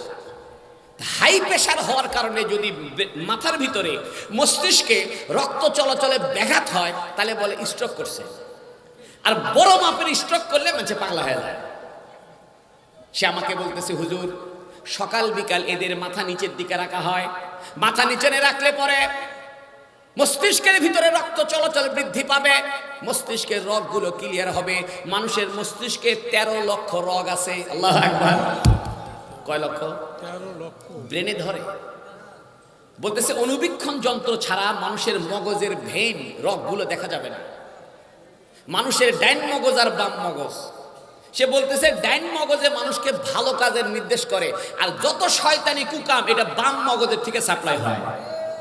এই জন্য কোরআন শরীফ আছে আসহাবুল ইয়ামিন মা আসহাবুল ইয়ামিন। আল্লাহু আকবার। ডান দিকের অধিবাসীরা কতই না সৌভাগ্যময় তারা। ওয়াসহাবুল শিমাল মা আসহাবুশ শিমাল। আল্লাহু আকবার। সূরা ওয়াকিয়াটা পড়ছেননি? সূরা ওয়াকিয়ার ভিতরে আল্লাহ পাক বলেছেন আসহাবুল ইয়ামিন মা আসহাবুল ইয়ামিন, যারা কাল কিয়ামতের ময়দানে ডান পার্শ্বের অধিবাসী হবে। ডান পার্শ্বে আল্লাহ দাঁড়াতে বলবেন, আল্লাহ বলবেন তোমরা ডান দিকে যাও, তোমরা বিনা হিসাবে জান্নাতি। আল্লাহ বাম পাশের কাফেরদেরকে বলবে বামে যাও, কারণ মানুষের ডান মস্তিষ্ক ভালো কাজের নির্দেশ করে আর মানুষের বাম মস্তিষ্ক খারাপ কাজের নির্দেশ করে। আমি তাকে বললাম আচ্ছা মাথা নিচু রাখলে পরে রক্তের চাপ বৃদ্ধি পাবে, ব্রেনটা ক্লিয়ার থাকবে। আমি বললাম তুমি তো আমাকে একটা হাদিসের ব্যাখ্যার উপকার করলে। সুবহানাল্লাহ। সে আমাকে বলে হুজুর আপনার আবার হাদিসের উপকার করলাম কি? আমি বললাম শোনো, বুখারী শরীফের মধ্যে আছে নবীজি সারা রাত সেজদায় থাকতেন। আল্লাহু আকবার। আম্মা জান আয়েশা সিদ্দিকা রাদিয়াল্লাহু আনহা বলেন ইয়া রাসূলুল্লাহ কদ গুফিরা লাকা মা তাকাদ্দামা মিন যামবিকা ওয়া মা তাআখার। ইয়া রাসূলুল্লাহ আপনার পূর্বের গুনাহ মাফ, পিছনের গুনাহ মাফ, তারপরেও কেন সারা রাত্রি সেজদায় থাকেন? নবীজি বলেন ইয়া আয়েশা লাম আকুন আবদান শাকুরা, যে আল্লাহ আমাকে নবী বানালো, যে আল্লাহ আমার পূর্বের পিছনের গুনাহ মাফ করে দিল, ওই আল্লাহর জন্য আমি কি সারা রাত সেজদায় পড়ে থাকবো না? এখান থেকে একটা কথা বুঝে আসে, যে ব্যক্তি বেশি সেজদা দেয় তার ব্রেন তত ভালো থাকে। আল্লাহু আকবার। যে ব্যক্তি বেশি বেশি সেজদার ভিতরে সময় কাটায়, যে বেশি সেজদার ভিতরে সময় কাটায়, বেশিক্ষণ সেজদায় থাকলে তার মস্তিষ্কে রক্ত সার্কুলেশন, ব্লাড সার্কুলেশন বৃদ্ধি পায়। এখান থেকে বোঝা যায় বেশি বেশি সেজদা করনেওয়ালারা বেশি বেশি ব্রেনি হয়। কোন নবী কখনো পাগল হয় নাই। আল্লাহু আকবার। কোন বড় মুহাদ্দিস, কোন বড় মুফতি কোনদিন পাগল হয় নাই। আল্লামা আহমদ শফী সাহেব নাম শুনছেন না? হেফাজুল ইসলামের আমির, হাটহাজারী মাদ্রাসার মহাপরিচালক আল্লামা আহমদ শফী সাহেব দামাত বরকাতুহুম, বয়স হয়ে গেছে 95। এখনো বুখারী শরীফ পড়ায়, এখনো তাহাজ্জুদ পড়ে। আল্লাহু আকবার। এই বয়সের কোন ডিসিএসপি বিছনার থেকে উঠতেই পারবি না, ঠিক কিনা? 80 বছর 85 বয়সের কোন ইংরেজি শিক্ষিত লোক 80 বছর বয়সে বিছনার থেকে উঠাই কঠিন, কিন্তু আল্লাহ পাক আল্লামা আহমদ শফীকে এখনো সুস্থ রাখছে। বুখারী শরীফ পড়ায়, তাহাজ্জুদ পড়ায়, বয়ান করে, সফর করে। এটা বেশি বেশি সেজদা দেওয়ার বরকত। জোরে কর ঠিক কিনা? এই জন্য ভাইরা আমার 5 ওয়াক্ত নামাজটা পড়তে হবে। ভারতের ভিতরে জিহাদ করতে হবে, ঠিক আছে, কিন্তু নিজের নফসের সঙ্গেও জিহাদ করতে হবে। একই সঙ্গে দুইটা জিহাদ চালাইতে হবে। নফসের বিরুদ্ধে জিহাদ চালাইতে হবে, শয়তানের বিরুদ্ধে জিহাদ চালাতে হবে, আর কাফেরদের বিরুদ্ধে সময় সুযোগ অনুযায়ী জিহাদ চালাইতে হবে। জিহাদ ছিল, আছে, থাকবে। জিহাদ সবসময় করা লাগে না। জিহাদের মনোভাব সবসময় রাখতে হয়, জিহাদের জন্য সবসময় প্রস্তুত থাকতে হয়। যদি কোনোদিন কাফেরের সঙ্গে, যদি কোনোদিন ঈমান নিয়ে, ইসলাম নিয়ে জিহাদ করতে হয়, তখন ঝাঁপায় পড়তে হবে। ঠিক কিনা? অনেকে বলে হুজুর জিহাদ খুব ভালো জিনিস না, সন্ত্রাস। সন্ত্রাস আলাদা, জিহাদ আলাদা। সন্ত্রাস হারাম, জঙ্গিবাদ হারাম, জিহাদ ইবাদত। আল্লাহু আকবার। জিহাদ শব্দ উচ্চারণ করলে 40টা নেকি হয়। কারণ জিহাদের মধ্যে কয়টা হরফ আছে? জিম, হা, আলিফ, দাল, জিহাদুন। তা জিহাদ এটা কোরআন শরীফে আছে না? এই কোরআন শরীফে জিহাদ শব্দ উচ্চারণ করলে কয় নেকি? 40 নেকি। তবে ইসলামের জিহাদ মানে বোমাবাজি নয়। ইসলামের জিহাদ মানে যেখানে সেখানে মানুষ হত্যা নয়। ইসলামের জিহাদ 3টায় পর্ব আছে। একটা পর্ব হলো তাকে দাওয়াত দিতে হবে, আসলিম তাসলাম, বুখারী শরীফে আছে, ইসলাম গ্রহণ করো তুমি শান্তি পেয়ে যাবে। 2 নম্বরে তাকে বলা হবে তুমি যদি ইসলাম গ্রহণ না করো আমার অসুবিধা নাই, তবে জিজিয়া দাও। কি দাও? জিজিয়া। কেন? এই কথাটা বলে শেষ করি। মুসলমানরা যাকাত দেয়। কি দেয়? 40 টাকা 1 টাকা যাকাত দিতে হয়, 100 টাকা 2.5 টাকা যাকাত দিতে হয়। এর মানে হলো মুসলমানদের সম্পদ কুক্ষিগত করে রাখার কোনো পদ্ধতি নাই। প্রত্যেকটা বড় লোককে 100 টাকা 2.5 টাকা গরিবের জন্য দিতেই হবে। এখন কাফেরদের তো কোনো যাকাত দেওয়ার সিস্টেম নাই। এখন কাফেররা যদি যাকাত না দেয়, মুসলমানরা যদি যাকাত দেয়, তাহলে দেখা যাবে কাফেরদের কাছে সম্পদ খালি জমতেই থাকবে, জমতেই থাকবে। এই জন্য আল্লাহ পাক মানবতার রহমতের জন্য, গোটা পৃথিবীর মানুষের অর্থনৈতিক সাম্যের জন্য, গোটা পৃথিবীর শ্রেণী সংগ্রাম দূর করার জন্য, ধনী আর গরিবের ব্যবধান কমিয়ে আনার জন্য আল্লাহ পাক হুকুম করেছে কাফেরদের থেকে ট্যাক্স নিবে, জিজে নিবে। ওরা মুসলমান না হয় না হোক, জোর করে মুসলমান হওয়ার কোনো প্রয়োজন নাই। বেকুব ভারতের যে দলটা আছে হিন্দু দল, কি নাম? বিজেপি। এই বিজেপির এক নেতা বলতেছে সুলতান মাহমুদ গজনবী এদেশের হিন্দুদেরকে জোর করে মুসলমান বানাইছে। আমার প্রশ্ন হলো, জোর করে মুসলমান হলে তো মুসলমান হবেই না। আমাদের ধর্মে কি কেউ জোর করে বানাইলে মুসলমান হবে, নাকি মনের থেকে হওয়া লাগবে? জোর করে যদি কাউকে বলে মুসলমান হওয়া, মুসলমান হওয়া, ওই মুসলমান হবে না, ওকে মুনাফিক হবে। ঠিক কিনা? আমাদের ধর্মের ঈমানটাই বোঝার দরকার। আমাদের ধর্মের ঈমান জোর করে হয় না, ঈমান নিজের ইচ্ছায় হতে হয়। ঠিক কিনা? মনে রাখো, আমরা যদি জোর করে মুসলমান বানাইতাম, আমরা দিল্লি 400 বছর শাসন করেছি। আল্লাহু আকবার। দিল্লি মুসলমানরা 400 বছর শাসন করেছে। মুসলমান খলিফারা যদি, বাদশাহ হারুন আর রশিদ যদি মনে করত, বাদশাহ শাহজাহান যদি মনে করত, বাদশাহ আলমগীর যদি মনে করত এই ভারতবর্ষে কোনো হিন্দু রাখবো না, পৃথিবীতে একটা হিন্দুর অস্তিত্ব পাওয়া যেত না। তোমরা বোকার স্বর্গে বাস করো, ভারত থেকে ইসলাম মুছাইতে পারবা না। ভারতে দিল্লিতে জামে মসজিদ মুসলমানদের স্মৃতি বহন করে, ভারতের দেওবন্দ মুসলমানদের স্মৃতি বহন করে, ভারতের তাজমহল মুসলমানদের স্মৃতি বহন করে, ভারতের কুতুব মিনার মুসলমানদের স্মৃতি বহন করে। পুরা ভারতে মুসলমানদের রক্তের বিনিময়ে ভারত স্বাধীন হয়েছে। ভারতে মুসলমানদের শাসনই কায়েম হবে ইনশাআল্লাহ। তোমরা বোকার স্বর্গে বাস করো, মুসলমানদের বিরুদ্ধে লেগেছো আর কোরআনের বিরুদ্ধে লেগেছো। কোরআনের আওয়াজ কার? আল্লাহ। দেখেন, ছোটবেলায় আমরা ইট দিয়ে খেলতাম। একটা ইট রাখছি, সামনে আর একটা ইট, সামনে আর একটা ইট। তো প্রথম ইটকে ধাক্কা দিলে এই ইটটা পরের ইটের সাথে বাড়ি খায়, বাড়ি খায়, ঠাস ঠাস ঠাস করে সব ইট পড়ে যায়। ঠিক কিনা? একই রকম ভাবে আমরা যারা কোরআন সহি করে পড়তে পারি, আপনারা আমরা এই কোরআনটা শিখেছি ওস্তাদের মুখ থেকে। ঠিক কিনা? ওস্তাদ বলেছে বলো আলহামদুলিল্লাহ রাব্বিল আলামিন, আল্লাহু আকবার। ওস্তাদের আওয়াজ ছাত্র নকল করছে, ওস্তাদের আওয়াজটা ছাত্র ঠোঁটের মধ্যে নিছে। কোনো মানুষ ওস্তাদ ছাড়া কোরআন শিখতে পারবে না, কারণ কোরআনটা কোনো লেখার সাথে সম্পর্ক না, কোরআনটা আওয়াজের সাথে সম্পর্ক। যেমন হ্যাঁ আপনি লিখতে পারবেন, ও লেখার কোনো বুদ্ধি আছে? আইন আইন গলা চাপ দিয়ে কোনো লেখার কোনো বুদ্ধি আছে? এই জন্য কোরআন শরীফ বাংলা উচ্চারণে লেখাই জায়েজ নাই, কারণ কোরআন শরীফ বাংলা উচ্চারণ করে লিখলে অরিজিনাল কোরআন বিকৃত হয়ে যাবে। আপনি যদি বলেন সরে আল্লাহ আল হায়করামা আর মোহাম্মদ দু আলহামদুলিল্লাহ, আলহামদুলিল্লাহ কোরআন হলো? আলহামদুলিল্লাহ, হামদু হামদু, এই যে গলা চাপ দিয়ে ধরেন, এটা কি লেখার দ্বারা সম্ভব? কোরআন ওস্তাদের মুখে মুখে শিখতে হবে।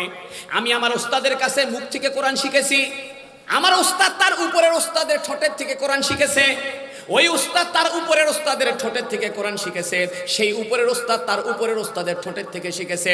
আমাদের এই ঠোঁটের ধাক্কা লাগছে আমার ওস্তাদের সঙ্গে, ওই ইট যেমন আরেক ইটের সঙ্গে ধাক্কা লাগে, ঠাস ঠাস করে পড়ে যায়। আমার ঠোঁটের সম্পর্ক আমার ওস্তাদের সাথে, আমার ওস্তাদের ঠোঁট তার উপরের ওস্তাদের সাথে, ওই উপরের ওস্তাদ তার উপরের ওস্তাদের সঙ্গে, সেই উপরের ওস্তাদ তার উপরের ওস্তাদের সঙ্গে, এভাবে যাইতে যাইতে আমার ঠোঁটের সম্পর্ক মুহাম্মাদুর রাসূলের ঠোঁটের সাথে। আর আমার রসুলের ঠোঁটের সম্পর্ক সরাসরি আল্লাহর আওয়াজের সাথে। তাই দুনিয়াতে যে ব্যক্তি কোরআন শরীফ পড়ে, তার সম্পর্কটা সরাসরি আল্লাহর জাতের সঙ্গে যায় ধাক্কা লাগে। এজন্য হাদিস শরীফ আছে, যে ব্যক্তি কোরআনের একটা হরফ উচ্চারণ করে, আল্লাহ তাকে 10টা করে নেকি দেয়। যেরকম সুবহানাল্লাহ, এটা এমনি এমনি দেয় না। পৃথিবীর সব ধ্বংস হবে, কোরআন ধ্বংস হবে না। আল্লাহু আকবার। আপনি কি জানেন কাল কিয়ামতের ময়দানে রব্বুল আলামিন নিজেই কোরআন তেলাওয়াত করে শোনাবেন, অনুষ্ঠান হবে। সমস্ত নবীদেরকে আল্লাহ যে যে কিতাব দিয়েছিলেন, সেই নবীরা সেই কিতাব পড়বে। মুসা আলাইহিস সালাম ইনজিল পড়বে, দাউদ আলাইহিস সালাম জবুর পড়বে, ঈসা আলাইহিস সালাম মুসা আলাইহিস সালাম তৌরাত পড়বে, ইব্রাহিম আলাইহিস সালাম তার সহিফা পড়বে, সবাই পড়বে। এবার মুহাম্মাদুর রাসূলুল্লাহ সাল্লাল্লাহু আলাইহি সাল্লাম চিন্তা করবেন, কোরআন তো আমার উপর নাজিল হয়েছে, তাহলে আমারই মনে হয় এবার পড়ার পালা। আল্লাহ বলবেন, না মুহাম্মদ, কোরআন তো আমার আওয়াজ। আল্লাহু আকবার। আমি নিজেই এখন কোরআন তেলাওয়াত করে শোনাবো। রব্বুল আলামিন জান্নাতের ভিতরে সূরা রহমান তেলাওয়াত করে শোনাবে। ওই দিন ওই অনুষ্ঠানে দুনিয়ায় যারা কোরআন তেলাওয়াত করছে, ওই অনুষ্ঠানে যাওয়ার টিকিট তারাই পাবে। একটা পার্থক্য বুঝাই দিই, কোরআন শরীফ কিতাবুল্লাহ এবং কালামুল্লাহ, কিন্তু তৌরাত জবুর এটা কিতাবুল্লাহ, কালামুল্লাহ নয়। একটু চিকুন কথা বলি, তৌরাত জবুর ইনজিলকে কালামুল্লাহ বলা হয় না। কালামুল্লাহ মানে আল্লাহর কথা, আর কিতাবুল্লাহ মানে আল্লাহর লিখিত বিষয়। কিতাব এটা আরবিতে মাজদার, মাজদারের একটা অর্থ মফুল হয়, কিতাব বা মানে মকতুব, লিখিত বিষয়। একটা হলো, দেখেন আমি বুঝাই, মনে করেন আমি আমার বন্ধুর কাছে চিঠি লিখতেছি যে বন্ধু কেমন আছো, ভালো আছো কিনা, বহুদিন তোমার সঙ্গে দেখা হয় না, তোমার জন্য আমার হৃদয়টা কাঁদে, সারা রাত আমি ঘুমাতে পারি না বন্ধু। এটা লিখলেন, লেখার সময় শুধু কলম দিয়ে লিখে গেলেন, মুখ চুপচাপ। মুখ যদি বন্ধ রাখি, কলম দিয়ে লেখা যাবে না? বলেন লেখা যাবে কিনা? লেখার জন্য কি মুখ দিয়ে আওয়াজ করা শর্ত? আপনি মুখ বন্ধ করে খসখস করে লিখে যান। আর একজন চিঠি লিখতেছে, সে কলম দিয়েও লেখে, আবার মুখ দিয়ে আওয়াজও করে। মুখ দিয়ে বলে বন্ধু, কলম দিয়ে লেখে দন্তের নয় ধরে সে বন্ধু, কলম দিয়ে লেখে কেমন আছো, মুখ দিয়ে কয় কেমন আছো, মুখ দিয়েও আওয়াজ করে, কলম দিয়েও লেখে। তাহলে এই লোকটা একসাথে কয় কাজ করছে? মুখ দিয়েও বলছে, কলম দিয়েও লিখছে। আল্লাহ পাক কোরআন শরীফকে তার জাতের ভিতর থেকে আওয়াজ দিয়েও শোনাইছে, আবার কলমকে বলছে কলম লিখে ফেল। আল্লাহু আকবার। কিন্তু তৌরাত জবুর ইনজিলকে আল্লাহ আওয়াজ দিয়ে শোনায় নাই। তৌরাত জবুর ইনজিলের ব্যাপারে আল্লাহ শুধু কলমকে বলছে লেখ, কলম লিখছে, আল্লাহ নিজে আওয়াজ দেয়নি। কোরআন শরীফ আল্লাহ নিজে আওয়াজ দিয়েছে, নিজে কলম দিয়ে লেখায় দিয়েছে। বলেন সুবহানাল্লাহ। নুন ওয়াল কলামি ওয়া মা ইয়াসতুরুন। আল্লাহু আকবার। শপথ ওই কলমের, যে কলম সারিবদ্ধভাবে লিপিবদ্ধ করেছে। নুন ওয়াল কলামি ওয়া মা ইয়াসতুরুন, এর মানে হলো আল্লাহ একটা কলম সৃষ্টি করছেন, ওই কলম কোরআন শরীফ লিখছে, ওইটার নাম লৌহে মাহফুজের কোরআন। সুবহানাল্লাহ। দুনিয়ার কোরআন ধ্বংস করতে পারবা না। দুনিয়ার কোরআন শরীফের সঙ্গে আসমানের কোরআনের কানেকশন। আল্লাহু আকবার। তুমি কি জানো আমাদের এই কোরআন শরীফ দুনিয়াতে ফটোকপি, অরিজিনাল কোরআন শরীফ আল্লাহ আসমানে রাখছে। আসমানে যায় তো কোরআন পুরাইতে পারবা না। দিল্লির মসজিদের কোরআন জ্বালাইছো হারামিরা, দিল্লির মসজিদের কোরআন পুরা দিয়েছ, আমাদের আসমানের লৌহে মাহফুজের কোরআন পুরাইতে পারবা না। দিল্লির মসজিদের কোরআন পুরাইয়া দিছো, আমাদের হাফেজদের সিনার ভিতরে কোরআন পুরাইতে পারবা না। কোন মুসলমান তুমি কোরআন জ্বালায় দিছো ঠিক আছে, কিন্তু তুমি কি হাফেজদের অন্তরে যে কোরআন আছে এই কোরআন কেউ জ্বালাইতে পারবে? আল্লাহু আকবার। কোরআনের কয়টা বৈশিষ্ট্য? তিনটা। এক নাম্বার বৈশিষ্ট্য কি বলেন তো? কোরআনের হাফেজ হওয়া যাবে, কোরআন ছাড়া কোনো কিতাবের হাফেজ হওয়া যাবে না। দুই নম্বর, পৃথিবীর সমস্ত কোরআন শরীফ একই রকম লেখা, জের জবরের কোনো পার্থক্য নাই। তিন নাম্বার, গোটা পৃথিবীতে কোরআন শরীফ পড়ার পদ্ধতি একটা, মাখরাজ একটা, তজবিদ একটা। কারো গলার আওয়াজ মোটা, কারো গলার আওয়াজ চিকুন, কারো গলার আওয়াজ ঢেউ ঢেউ, সেটা ভিন্ন কথা। সুদাইসি পড়ে আলহামদুলিল্লাহ রাব্বিল আলামিন আর রহমানির রহিম, এটা ওর স্টাইল। কিন্তু হা উচ্চারণ করা, নুন উচ্চারণ করা, মত করা, গুন্না করা, এটা গোটা পৃথিবীতে একই নিয়ম। সুবহানাল্লাহ। অতএব আমাদের এই কোরআনকে তোমরা নষ্ট করতে পারবা না। আল্লাহু আকবার। এখনো সময় আছে, মুসলমান হয়ে যাও। ও পৃথিবীর বেদুইন, পৃথিবীর কাফেররা, ও পৃথিবীর মুশরিকরা, এখনো সময় আছে, মুসলমান হও। নিজে নিজেকে প্রশ্ন করো, আমাদের কোরআনটাকে একবার ভেবে দেখো, আমাদের কোরআনটা একবার পাঠ করে দেখো, আর আমাদের নবী মুহাম্মদ সাল্লাল্লাহু আলাইহি ওয়াসাল্লামকে একবার ভেবে দেখো। আমার নবীর জীবনটা শুনবানি? আল্লাহু আকবার। আমার নবীর জীবনটা ছিল বরকতের জীবন। নবীজি ছোট্ট শিশু মক্কার বাজারে তুলেছে, দুধ খাওয়ানোর জন্য তায়েফে নিয়ে যাবে। মক্কায় নিয়ম ছিল, মক্কার কুরাইশ লোকেরা তাদের সন্তানকে বাজারে তুলতো, আর তায়েফের মানুষগুলো পয়সার বিনিময়ে সন্তানকে তায়েফে নিয়ে যেত, সেখানে দুধ পান করাইতো। কেন তায়েফে কেন নিত? দুইটা কারণ। আমাদের দেশের মানুষ তো আমরা বাচ্চাকে দুধ খাওয়ানোর জন্য তো নোয়াখালী পাঠাচ্ছি না, পাঠাই ঢাকাতে পাঠাচ্ছি, সিটাকে পাঠাচ্ছি। তা আরবের মক্কার লোকেরা তাদের সন্তানকে দুধ পান করার জন্য তায়েফে কেন পাঠায়? দুটা কারণে। একটা কারণ হলো তায়েফের পরিবেশটা খুব স্বাস্থ্যকর। আল্লাহু আকবার। আপনারা যারা হজে গিয়েছেন জানেন তায়েফে সকাল বিকাল বৃষ্টি হয়। সুবহানাল্লাহ।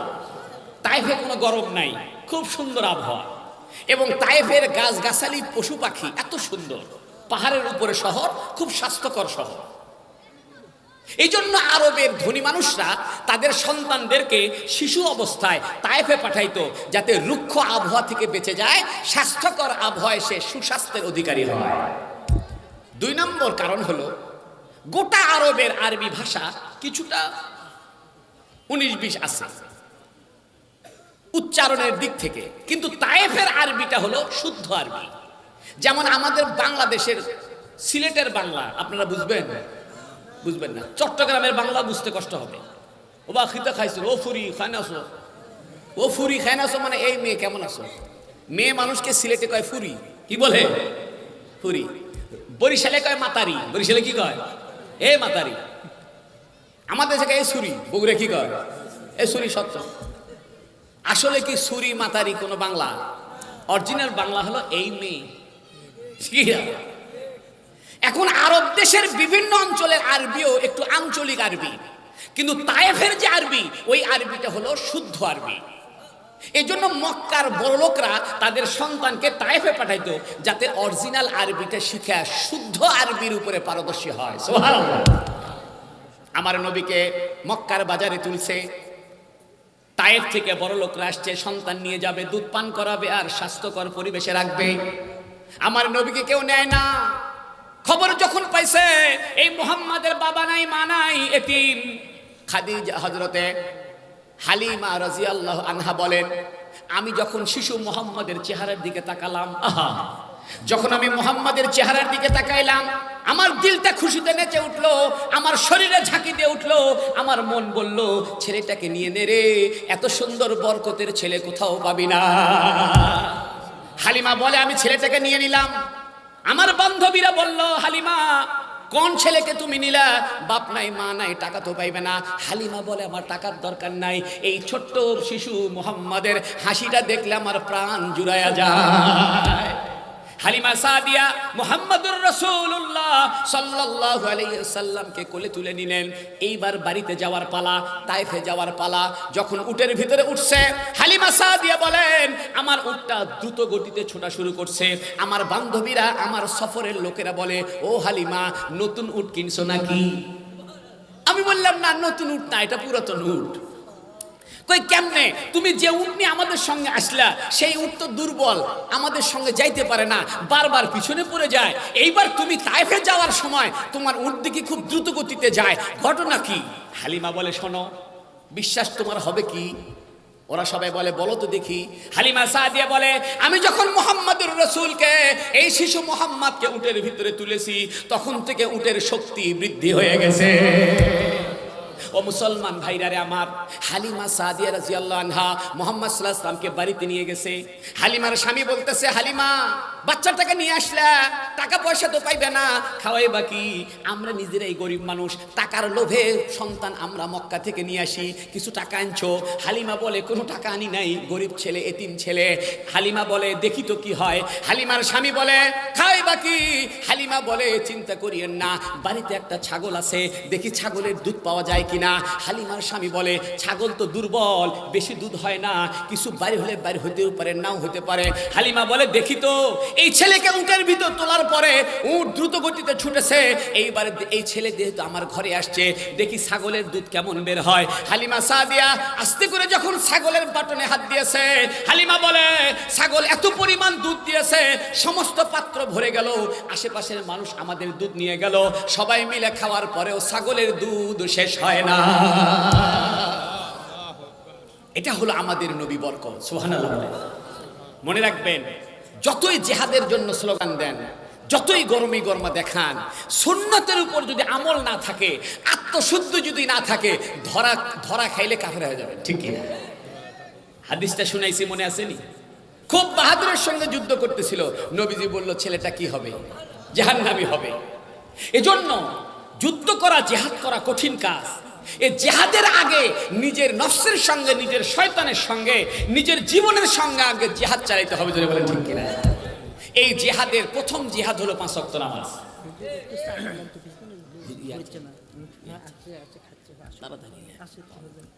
আচ্ছা, ইসলামের জিহাদের প্রথম জিহাদ হলো নামাজ। সুবহানাল্লাহ। একটু জিকির করেন, আর একটু কাছে চলে আসুন তো দেখি। এইবার দিকে আপনারা বহুত লোকজন আসছেন, আল্লাহ আপনাদের কবুল করুক, বলেন আমিন। একটু এক হাত করে কাছে আসেন, একটু জিকির করেন, লা ইলাহা ইল্লাল্লাহ, লা ইলাহা ইল্লাল্লাহ। আসেন তো বাবা, আসেন, একটু আসেন। আমাদের হযরত মাওলানা খালেদ সাইফুল আইয়ুবী সাহেব, উনি পৌঁছে গেছেন, অল্প সময়ের মধ্যে চলে আসবেন, ঠিক কিনা? আচ্ছা, মাশাআল্লাহ মাশাআল্লাহ। হ্যাঁ, সরে একটা তাকবীর দেন তো দেখি। নারায়ে তাকবীর, নারায়ে তাকবীর। আল কোরআনের আলো, জিহাদ জিহাদ জিহাদ হবে, হিন্দুস্তানে জিহাদ হবে। হ্যাঁ, জিহাদ জিহাদ জিহাদ হবে, দিল্লি ঘেরাও ঘেরাও হবে। আগে কয়া তলি, যেদিন হয় হবি, কি কর? যদি কয় বন্ধ করে দিই তাহলে মনটাই মরে যাবি, কি কর? অনেকে বলে, হ্যাঁ হুজুর ঘেরাও করবি, হুজুর কানাজগারি ঘেরাও করা পাচ্ছেন। কথা ওটা নয়, কথা হলো ইজা তাকাররারা তাকাররারা ফিল কলব। আরবিতে একটা কথা আছে, একই কথা যখন বারবার বলবেন এটা অন্তরে বসে যাবে, ঠিক কিনা? এজন্য জিহাদের আলোচনা বেশি বেশি হওয়া দরকার, ঠিক কিনা বলেন? তবে এই কথা পরিষ্কার, জিহাদ আর সন্ত্রাস আর জঙ্গিবাদ কিন্তু এক জিনিস না। জিহাদের জন্য সরকারি ঘোষণা করে দিবেনি, জিহাদের জন্য পরিস্থিতি লাগে, সবকিছু লাগে, ওলামায়ে কেরামের ফতোয়া লাগে। বিচ্ছিন্নভাবে বোম মারে দিলেন, সেটা হারাম, যদি কোন ঠিক কিনা? একজন বিধর্মীকে মারে দিলেন, এটা মন্দিরে আঘাত করলেন, এটা হারাম না। বরং আমরা এদেশের বিধর্মীদেরকে আমরা আরো বেশি বেশি ইজ্জত সম্মান করবো, সুবহানাল্লাহ। তাহলে একটা ঘটনাই শুনাই। আমাদের কারবালা মাদ্রাসায় এক মুসি আসে, দেখছেন নি? এই মুসি মধ্যে মধ্যে আমারে কয়, হুজুর দেন তো জুতা কালি করে দিই। আমি ওকে জুতা কালি করে দিলে 50 টাকা দিই, এমনি কালি করলে 20 টাকা নেয়। আমার একদিন কয়, হুজুর আপনি আমাকে এত টাকা দেন কেন? আমি তুই যে আমার ভাই। আল্লাহু আকবার। আমার আমি আপনার ভাই হলাম কেমনে? আমি বললাম, তুই আর আমি সবাই তো আদমের সন্তান, সুবহানাল্লাহ। তুই পার্থক্য এতটুকু, তুই একটু সৎ ভাই, আর যারা ঈমান আনছে এরা হলো আপন ভাই। আল্লাহু আকবার। আমি ওরা একদিন কইছি, ওর নাম হরলাল। আমি কইছি, কে রে হরলাল, তুই মরে গেলে দেখতো আগুন দিয়ে পুরাইবো, মুখের মধ্যে দিব আগুন, বাঁশ দিয়ে দিবি বাড়ি। আর আমাদের মরে গেলে কি সুন্দর গোসল করে আতর লাগায়া কাপড় দিয়ে ঢেকে কি সুন্দর করে কান্দে করে নিয়ে আস্তে করে কবরস্থানে নিয়ে যাবে, মুসলমান হয়ে যা করছে। হুজুর কি করবেন, পরিবেশ আছে না। কয় হুজুর আপনাকে আমার খুব ভালো লাগে। ওই হিন্দু করছে, আমি কে কই আপনি যে জুমার নামাজ পড়ান, বিভিন্ন নামাজ পড়ান, আপনি একবার আল্লাহ আকবার করেন, সগলিকে মা আপনার সাথে হাত তোলে। আপনি আল্লাহ আকবার করে বেকা হন, সগলি দিকে বেকা হয়, সবাই আপনাকে মানে বোঝা গেল। আল্লাহ আকবার। আমি কইলাম তুই এখনই মুসলমান হ, আমার ইমামতি তোকে ছেড়ে দেব। আল্লাহ আকবার। তুই এখনই মুসলমান হ, আমার ইমামতি তোকে ছেড়ে দিব, আমি তোর পিছনে মুক্তাদি হব। আল্লাহ আকবার। अरे मियाँ तुम की जानो, एक ही सफ में खड़े हो गए, एक ही सफ में खड़े हो गए महमूद और अयाज, ना कोई बंदा रहा ना कोई बंदा नवाज। সুলতান মাহমুদ গজনবী, যার বিরুদ্ধে এই বিজেপির লোকেরা প্রোপাগান্ডা করতেছে, সুলতান মাহমুদ গজনবী ভারত বিজেতা, তিনি বড় বাহাদুর ছিলেন। তার গোলামের নাম ছিল আয়াজ, তার ভৃত্যের নাম ছিল, গোলামের নাম ছিল আয়াজ। একদিন তিনি মসজিদে নামাজে দাঁড়াইছে, পাশেই তার গোলামটা দাঁড়িয়েছে। কবি এই ঘটনাকে বলতেছে, একই সাফ মে খড়ে হো গয়ে, একই কাতারে দাঁড়িয়ে গেছে মাহমুদ ও আয়াজ, আমাদের বীর সেনাপতি মাহমুদ আর তার গোলাম আয়াজ। না কই বান্দা রাহা, এখানে কোনো গোলাম নাই, না কই বান্দা নওয়াজ, এখানে কোনো মালিকও নাই, কোনো গোলামও নাই। নামাজের ভিতরে ধনী আর গরিবের কোনো ভেদাভেদ নাই, মুসলমানের কোনো জাতের ভেদাভেদ নাই। যেরকম ঠিক কিনা? হিন্দুদের এত জাত, ব্রাহ্মণের ওই মন্দির আলাদা, মেথরদের মন্দির আলাদা, মানে এক একজনের এক এক মন্দির। আমাদের মসজিদে কোনো ধনী গরিবের পার্থক্য নাই। এটাই ইসলাম। ইসলামের 5 ওয়াক্ত নামাজ তোমাকে সাম্যের শিক্ষা দেয়। নামাজ দেখে তো তোমার বোঝা উচিত এটা মুসলমানরা কত সাম্যবাদী। আল্লাহু আকবার। ও মুসলমান, তুমি কি জানো 5 ওয়াক্ত নামাজের একটা রহস্য বলি, মনে হইল। দেখেন, পৃথিবীতে অর্ধেক রাত অর্ধেক দিন, ঠিক কিনা? রাত আর দিন কি একসাথে হয়? হয় না। বাংলাদেশে যখন ফজরের নামাজ হয়, পৃথিবীতে বহু জায়গায় তখন জোহরের নামাজ হয়। বাংলাদেশে যখন ফজর হয়, পৃথিবীতে বহু জায়গায় তখন আসরের নামাজ হয়। বাংলাদেশে যখন ফজর নামাজ হয়, পৃথিবীতে বহু জায়গায় মাগরিবের নামাজ হয়। বাংলাদেশে যখন ফজর হয়, পৃথিবীতে বহু জায়গায় এশার নামাজ হয়। এর মানে হলো, একটা বড় স্যাটেলাইট ক্যামেরা দিয়া গোটা পৃথিবী যদি ঘুরে ঘুরে ফটো তুলেন, তো দেখবেন পৃথিবীতে 5 ওয়াক্ত নামাজ একসাথে হইতেছে। সুবহানাল্লাহ। এরকম একটা নামাজ তোমরা দেখাও, 5 ওয়াক্ত নামাজ পৃথিবীতে একসাথে হয়। একটা গবেষণায় দেখা গেছে পৃথিবীতে 24 ঘন্টা আজান হইতেছে। আল্লাহু আকবার। পৃথিবীর এই মুহূর্তে বাংলাদেশে 10:25 বাজে, এই মুহূর্তে কোথাও জোহরের নামাজ হচ্ছে। পৃথিবীর কোন অঞ্চলে এই মুহূর্তে ফজরের নামাজ হচ্ছে।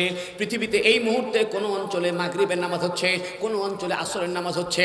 অর্থাৎ 5 ওয়াক্ত নামাজ পৃথিবীতে একসঙ্গে একই সাথে অনুষ্ঠিত হয়। এত চমৎকার একটা নামাজ তোমরা কোন ধর্মের মানুষের কাছে আমাদের নামাজের মতো একটা নামাজের ইবাদত নাই। আল্লাহু আকবার। আমাদের নামাজের মতো এত সুন্দর ইবাদত পৃথিবীতে কোন ধর্মের মানুষ দেখাইতে পারবে? এই নামাজটা পড়ার দরকার আছে কি নাই? ও পাবনাবাড়ির যুবকেরা, নামাজটা পড়ার দরকার আছে কি নাই? কে কে নামাজ পড়বেন হাত তুলে দেখান। নারে তাকবীর। আল্লাহ আপনাদেরকে বদরি সাহাবীদের মর্যাদা দিয়ে জান্নাতি বানিয়ে দিন, বলেন আমিন। আরেকটা কথা বলি, নেশা করিও না। এটা হলো সবচাইতে মারাত্মক একটা ব্যাপার। নেশা করিও না, কারণ যুব সমাজের ধ্বংসের একমাত্র রাস্তা হলো নেশা। নেশা এটা বাদ দাও। কেমনে বাদ দিবা? আস্তে আস্তে বাদ দাও। 2 পুরা গাঞ্জা খাইতে এখন হাত কর কি করো? আজিজুল হক কলেজের এক ছাত্র আমার কাছে এসে বলে, হুজুর খুব বিপদে আছি। আমার আব্বা প্রাইমারি স্কুলের হেডমাস্টার, আমার আম্মাও একটা প্রাইমারি স্কুলের শিক্ষিকা, কিন্তু আমি হুজুর মানুষের তালে পড়ে এখন বাবাও খাই, ডাইলও খাই, গাঞ্জাও খাই। ইংরেজিতে অনার্স পড়ে। আমি বললাম বাপরে বাপ। করছে হুজুর আমার একটা তাবিজ দেন, ফুফা দেন, যাতে ভালো হয়ে যায়। এমন কোনো তাবিজের দরকার নাই, যে কোনো 2টা বাদ দেন। কোনটা বাদ দিবে? আমাকে হুজুর আপনি বলেন কি কোনটা বাদ দিই? আমি বললাম পেন্সিলটা আগে বাদ দাও, বাবাটা বাদ দাও। অধিকাংশ যুবকেরা, বিশেষ করে কলেজ ভার্সিটির ছেলেমেয়েরা যারা রাত জেগে পড়াশোনা করে, এরা পড়াশোনার নাম দিয়ে রাতের বেলা বাবা খায় রাত জেগে থাকে, আর দিনের বেলা ডাহাতে ঘুম পারে। মনে রাখো, ওয়াজআলনাল লাইলা লিবাসা ওয়ান নাওমা সুবাতা। কুরআনুল কারীমে আল্লাহ পাক বলেছেন, আমি রাত্রিকে বানিয়েছি আবরণ, রাত্রিকে বানিয়েছি তোমাদের ঘুমের জন্য, তোমাদের ক্লান্তি দূর করার জন্য। ওয়ান নাহারা মাআশা, আর জীবনকে বানিয়েছি কর্মব্যস্ততার জন্য। তোমরা দিনের বেলা কর্মব্যস্ত থাকবে, রাতের বেলা ঘুমাইবা, ক্লান্তি দূর করবে। আজকে অধিকাংশ মানুষ অসুস্থ, কারণ তারা আর বেশি বেশি রাত্রি জাগরণ করে, আর দিনের বেলা সকাল 10টায় ঘুম থেকে উঠে। ও যুবক, এই কাজটা করিও না, জীবনকে ধ্বংস করিও না। ওই ছেলে কয়, হুজুর তাহলে আমি কি করি? আমি কই, তাহলে এক কাজ করো, ফেন্সিডিলা বাদ দাও, গাঁজা 2-1 দিন খাও। তো মুসকি মুসকি হাসে। আমি বললাম, তোমাকে আমি একটা আমল করে বলে দিই। সেটা কি? আমাকে বলে, হুজুর কি? আমি বললাম, যখনই গাঁজা খাইতে মনে চায় তখনই তুমি অজু করে নিবে। আল্লাহু আকবার। অজু করে তারপরে খাইবে। কারণ অজু করার সাথে সাথে মানুষের কলবে একটা নূর পয়দা হয়। সুবহানাল্লাহ। অজু একটা মারাত্মক ইবাদত। অজু এমন একটা গুরুত্বপূর্ণ জিনিস, আপনি এখনই অজু করেন, শরীর চাঙ্গা হয়ে যাবে। অজু করার মাত্রই মানুষের শরীর চাঙ্গা হবে, মানুষের কলবের ভিতরে নূর পয়দা হবে। এই জন্য 5 ওয়াক্ত নামাজ নতুন অজু করে পড়া উত্তম। সুবহানাল্লাহ বলেন। একজন মানুষ যদি অজু করে বসে থাকে, বেশি কিছু করতে হবে না, শুধু অজু করে যদি বসে থাকে, যতক্ষণ অজু করে নামাজের অপেক্ষায় থাকে ততক্ষণ তার আমল নামায় নামাজের সওয়াব লেখা হয়। হযরত বেলাল রাদিয়াল্লাহু তাআলা আনহুকে নবীজি মেরাজে গিয়া জান্নাতে দেখে আসছেন। তা হযরত সাল্লাল্লাহু আলাইহি সাল্লাম দুনিয়াতে এসে বললেন, বেলাল আমি তো তোমাকে জান্নাতে দেখলাম, তুমি চপ্পল পায়ে দিয়ে আগে আগে হেঁটে যাইতেছো। সুবহানাল্লাহ। রাসূলুল্লাহ সাল্লাল্লাহু আলাইহি সাল্লাম বলেন, বেলাল কি আমল করো? বেলাল বলতেছি, এ রাসূলুল্লাহ আমার তো আমল নাই, তবে আমি যখনই ওযু করি তখনই 2 রাকাত নফল নামাজ পড়ি। আল্লাহু আকবার। নবীজি বলে, বেলাল তুমি যে ওযু করা মাত্র 2 রাকাত নফলের নামাজ পড়ো, এই আমলটা আল্লাহ পাক খুশি হয়া তোমাকে আগে আগে জান্নাতে আমি দেখে এলাম। ওই ছেলেকে আমি বললাম, দেখো তুমি একটা কাজ করো, যখনই গাঁজা খেতে মনে চাইবে ওযু করে নিবে, আর যদি 2 রাকাত নামাজ পড়ে নাও তাহলে তো আরো ভালো। বিশ্বাস করেন, ওই ছেলেটা কয়েক সপ্তাহ পর এসে বলতেছে, হুজুর যখনই আমি ওযু করছি তখনই মনে কয় গাঁজা খাস না তো। আল্লাহু আকবার। জি মাশাআল্লাহ, এই কাজগুলো করার দরকার আছে কি নাই? আমাদের হযরত মাওলানা খালেদ সাইফুল আইয়ুবী সাহেব দামাত বরকাতুল আলিয়া, বহুত বুজুর্গ মানুষ, আল্লাহওয়ালা মানুষ, আল্লাহ তার হায়াতের মধ্যে বরকত দিক, বলেন আমিন। উনি এসে যাবেন। এর আগে এই যে পবনাবাড়ি মাদ্রাসা, এটা আপনারা পছন্দ না অপছন্দ?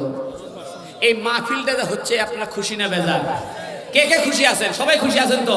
এই জন্য এক্ষুনি আপনাদের কাছে কিছু লোকজন যাবে, আপনারা 200, 500, 10, 20 যা পারেন একটু মেহেরবানি করে ব্যাগের মধ্যে দিবেন, সবাই দেবেন ইনশাল্লাহ। একটু মেহেরবানি করেন, জিকির করেন, যে মরবে না। তবে যখন মরবে, ল্যাংরা সাপ নাকের মধ্যে ঢুকে, ল্যাংরা মশার দ্বারাই মরবে। ফেরাউন যে মরছে মাটিতে পানির মধ্যে পড়ে, আর নমরুদ মরে গেছে কি দিয়া? সে মশার তাল ঠ্যাং ভাঙ্গা। আল্লাহ দেখাই দিয়েছে, দেখো জীবনে জ্বর হয়নি, মাথা ব্যথা হয়নি, তোমার এই দুনিয়ার থেকে নিতে আমার ল্যাংরা মশাই যথেষ্ট। সুবহানাল্লাহ। এই করোনা ভাইরাস পাঠাইছে, এটাও ল্যাংরা মশাই পাঠাইছে। এই জন্য আমরা যত বেশি ইস্তেগফার করব, যত বেশি গুনাহ থেকে বেঁচে থাকব, যত বেশি আল্লাহর মুখী হব, যত বেশি জিকির করতে থাকব, চলতে ফিরতে উঠতে বসতে আল্লাহ আল্লাহ জিকির করবেন, কোনো অসুবিধা আছে? জিকির করতে কোনো খাটনি আছে? 3টে দিন করে দেখেন না, রাস্তায় যাইতে আসতে, বাজারে যাইতে, ঘুরতে ফিরতে 24টা ঘন্টা আল্লাহ আল্লাহ আল্লাহ আল্লাহ আল্লাহ। আমার নবীজি বলেন, যে ব্যক্তি জিকির করে করে তার জবানকে তরুতাজা রাখে, কাল কিয়ামতের ময়দানে আল্লাহ রাব্বুল আলামিন তাকে হাসতে হাসতে জান্নাতে ঢুকাইয়া দিবে। মুসলিম শরীফের হাদিসে আছে, লা তাকুমুস সাআ ফিল আরদি হাত্তা ইউকালা আল্লাহ আল্লাহ। ওই দিন পর্যন্ত পৃথিবীতে কিয়ামত কায়েম হবে না যতদিন পৃথিবীতে একটা মানুষ শুধু বলবে আল্লাহ আল্লাহ আল্লাহ। এজন্য জিকির যত বেশি করবে তার জবান তত পবিত্র হবে। সুবহানাল্লাহ। জবানের 3টা আমল। কয়টা আমল? 3টা আমল। এই জবানের প্রথম আমল হলো মিথ্যা কথা বন্ধ। দ্বিতীয় আমল হলো এই জবানের দ্বারা জিকির জারি, কোরআন তেলাওয়াত, দরুদ শরীফ, আল্লাহ আল্লাহ, ইস্তেগফার। 3 নম্বর, এই জবান দিয়ে হালাল খাইতে হবে। কোন ব্যক্তি যদি এই 3টা কাজ করে জবানের সাথে, ঠোঁট আর জিহ্বার সাথে, ওই ব্যক্তি যা দোয়া করবে আল্লাহ সেটাই কবুল করবে। একে মুস্তাজাবুদ দাওয়াত বলা হয়। মুস্তাজাবুদ দাওয়াত মানে যার দোয়া অবশ্যই কবুল হয় এবং সাথে সাথে কবুল হয়। দোয়া যদি কবুল করাইতে চান তাহলে ঠোঁটের সাথে কয় আমল? 3 আমল। 1 নাম্বার, এই ঠোঁট দিয়া মিথ্যা কথা বন্ধ, মরে যাব তো মিথ্যা কথা বলবো না।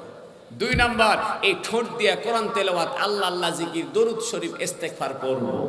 3 নাম্বার, এই ঠোঁট দিয়ে, এই জিহ্বা দিয়ে হারাম খাবো না, সুদি কারবারি করব না। মহিলারা ঘরে ঘরে, পাড়ায় পাড়ায় সমিতি বানাইছে কিনা? 10 জন 12 জন মিলে সমিতি, হ্যাঁ, আশা ব্রাক অমক তমক কত কিছু থেকে টাকা নিছে। খবরদার এই কাম করবেন না। যত অভাব হবে 2 রাকাত সালাতুল হাজতের নামাজ পড়বেন। হাদিস শরীফে আছে, যে ব্যক্তি ওযু করে 2 রাকাত নামাজ পড়িয়া আল্লাহর দরবারে সাহায্য চায়, রব্বুল আলামিন তার গায়েবের খাজানা খুলে দেয়। আপনি তো নামাজটা পড়ে দেখলেন না, আল্লাহর কাছে চাইলেন না, অস্থির হয়ে গেছেন। একটু বিপদ দিলেই অস্থির হয়ে গেছেন। বিপদ আপদ আল্লাহ ওই মানুষকে দেয় যাকে আল্লাহ ভালোবাসে। দেখবেন বিপদ যদি না হইতো মানুষ কিন্তু আল্লাহকে ডাকতই না। যখন বিপদে পড়ে মানুষ সেই ডাকে। কারবালা মাসে ছাগল দেয়, গরু দেয়, খতম করে নেয়, অন্য সময় নেয় না। কেন? ওইসব বিপদ নাই। এজন্য আল্লাহ যাকে ভালোবাসে তাকে একটু বিপদ দিয়ে ধাক্কা দেয় যে ভালো হয়ে যায়। ঠিক কিনা? কাফিরদেরকে বিপদ দেয় আযাব হিসাবে, ইমানদারদেরকে বিপদ দেয় আল্লাহর রহমত হিসাবে। তবে এই রহমত চাওয়ার দরকার নাই। অসুস্থ হওয়া রহমত, সুস্থ হওয়া রহমত। তবে আল্লাহর কাছে দোয়া করবেন, আল্লাহ অসুস্থ হওয়ার রহমত দিও না, সুস্থ হওয়ার রহমত দাও। সুবহানাল্লাহ। অভাব হওয়াও রহমত, বড়লোক হওয়াও রহমত। তবে আল্লাহ করবেন, আল্লাহ গরিব হওয়ার রহমত দিও না, বড়লোক হওয়ার রহমত দাও। বড়লোক আর গরিব কাকে বলে? এটার 2টা অর্থ। একটা অর্থ হলো আল গেনা গেনান নফস, অন্তর যারা বড়লোক সেই বড়লোক। সুবহানাল্লাহ। একজনের টাকা আছে 20,000, এর মধ্যে দান করে দিয়েছে 10,000। আর একজনের টাকা আছে 20 লাখ, উনি দান করছে 1 লাখ। কে বড়লোক?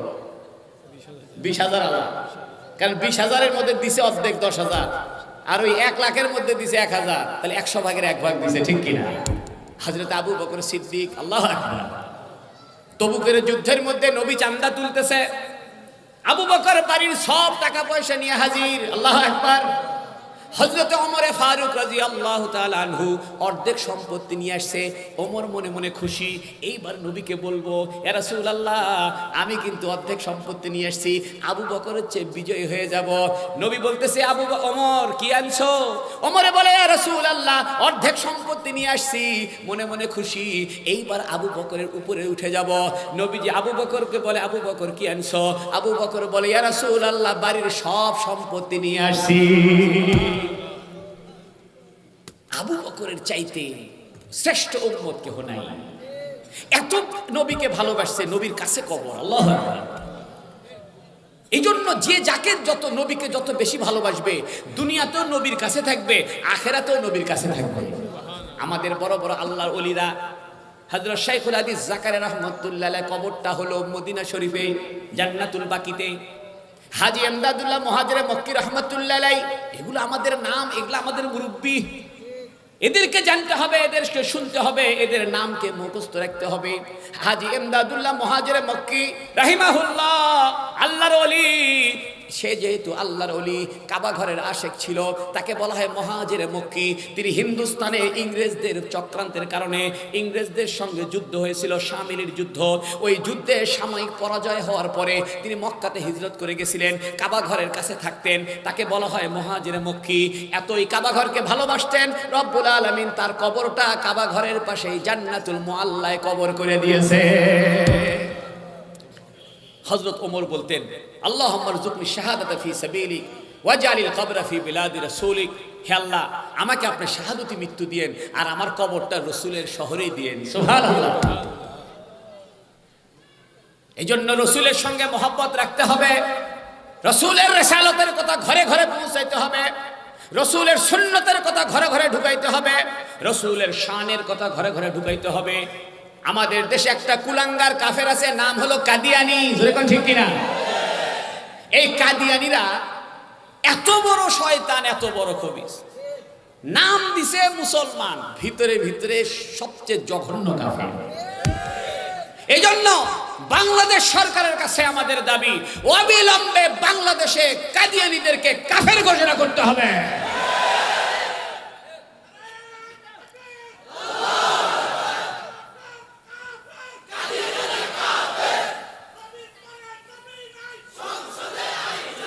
শোনেন, অনেকে বলে হুজুর কে কাফের কে মুসলমান সেটা আল্লাহ দেখবে, আপনাদের এত চিন্তা কেন? ঠিক কিনা? আমি আপনাকে বলি, আপনি একটা দোকান দিয়েছেন বাটা, কি দোকান? বাটা শোরুম। আর একজন বাটার নামে সাইনবোর্ড দিয়ে দুনিয়ার 2 নম্বর চায়না স্যান্ডেল ঢুকে বিক্রি করে, মানে নেবেন আপনার?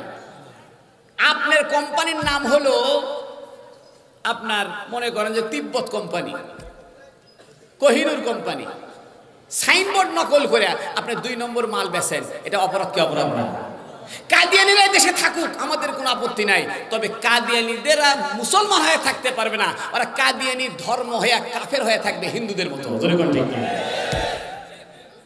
কারণ সাইনবোর্ড নকল করে 2 নম্বরের জিনিস বিক্রি করা, এটা যেমন অন্যায়। আমার নবীর নাম নিয়ে, কোরআনের নাম নিয়ে, মসজিদের নাম নিয়ে আমার নবীকে মানো না, এটা সবচেয়ে জঘন্য অপরাধ। এই অপরাধের কোনো ক্ষমা নাই। দুনিয়াতে কেউ যদি সাইনবোর্ড নকল করে 2 নম্বরই মাল বিক্রি করে, তাহলে তাকে জেল হয়। কাদিয়ানীরাও আমাদের নবীকে ব্ল্যাকমেইলিং করিয়া, কোরআন আর হাদিস আর মসজিদের নাম ব্যবহার করিয়া ওরা গোলাম আহমদ কাদিয়ানীকে তারা নবী মানে। অনেকে জানে না যে কাদিয়ানীদের আসল রহস্য কি। এই কাদিয়ানীদের যে লিডার গোলাম আহমদ, এই লিডার মারা গেছে পায়খানা করে। সুবহানাল্লাহ। এই গোলাম আহমদ কাদিয়ানী মারা গেছে কোথায়? এই এত বড় পাগল, কখনো কয় আমি ঈসা, কখনো কয় আমি ইমাম মাহাদি, কখনো কয় আমি নবী, কখনো কয় আমি ছায়া নবী, কখনো কয় আমি ভবিষ্যৎ নবী, কখনো কয় আমি উম্মতি নবী। ভেজালের শেষ নেই। আমি এক কাদিয়ানীর সঙ্গে দেখা, কিছু আরবি জানে। আগে আমি বললাম দেখো হাদিস মানো? কয় মানি। বুখারী শরীফ মানো? কয় মানি। আমি বললাম বুখারী শরীফে আছে লা নবিয়্যা বাদি, আনা খাতামুল আম্বিয়া লা নবিয়্যা বাদি, আমার পরে আর কোনো নবী নাই। কোচে নবী নাই, আল্লাহর নবী মানে মুহাম্মাদের মতো নাই, কিন্তু উম্মতের মধ্যে থেকে অন্যরকম নবী আছে। আমি কোনো ঠাস করে মারবো বাম হাতে থাপ্পড়। আরবি জানো? লা আরবি ভাষায় না বুঝানোর জন্য কয়েকটা শব্দ আছে। একটা লান আছে, লান, লাম নুন লান, এর মানেও নাই। এটা আছে লাম, লাম মিম লাম, এর মানেও নাই। এটা আছে লা, লা মানে নাই। আর এটা আছে লাইসা, এর মানেও নাই। আর এটা আছে মা, মা মানেও নাই। না বুঝাইতে আরবিতে কয় শব্দ? 5টা শব্দ।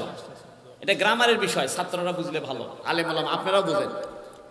মা মানে নাই, লা মানে নাই, লাইসা মানে নাই, লান মানে নাই, লাম মানে নাই।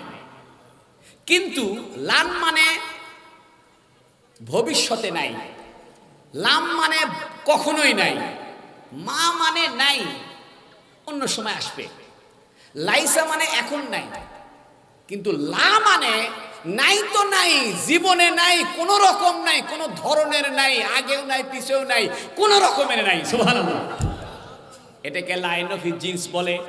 জিন্স মানে তার জাতিগত, জাতিগতভাবে কেউ নাই। একজন বলতেছে ভাই ঘরের মধ্যে মানুষ আছে, কোথায়? লা রাজুলা ফিদ্দার। যদি বলে লা রাজুলা ফিদ্দার মানে মানুষকে, মানুষের কোনো গোষ্ঠী নাই, কোনো ব্যক্তি নাই। আর যদি বলে লাইসার রাজুল ফিদ্দার, তাহলে বলবে পুরুষ মানুষ নাই, মহিলারা থাকলে থাকতে পারে। এই জন্য কোরআন শরীফে আল্লাহ বলছে যালিকাল কিতাবু লা রাইবা ফীহি। আল্লাহু আকবার। কোন ধরনের সন্দেহ নাই, আগেও নাই, পিছেও নাই, বর্তমানেও নাই। কোরআন শরীফে সন্দেহের বিন্দু পরিমাণ নাই। অতীতেও ছিল না, এখনো নাই, ভবিষ্যতেও নাই।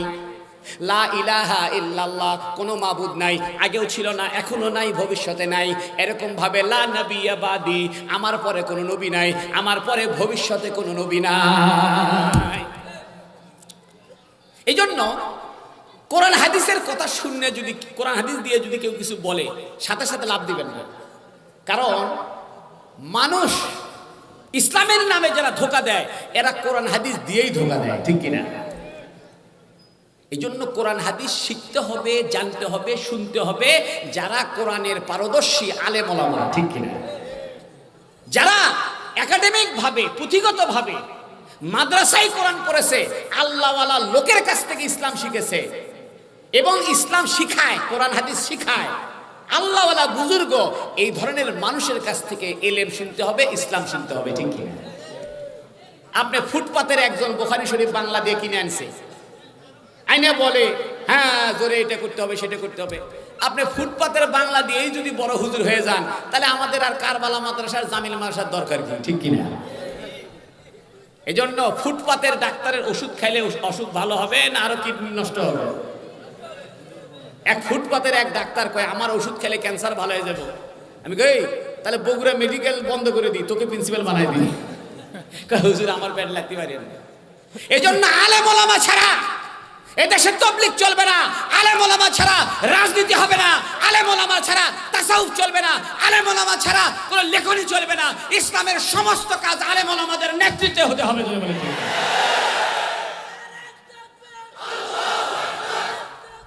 আল্লাহ রাব্বুল আলামিন আমাদের সবাইকে এই কথাগুলো বুঝার আমল করার তৌফিক দান করুন, বলুন আমিন। জিহাদ করতে হবে কাফেরের সাথে, নফসের সাথে, শয়তানের সাথে, ঠিক কিনা?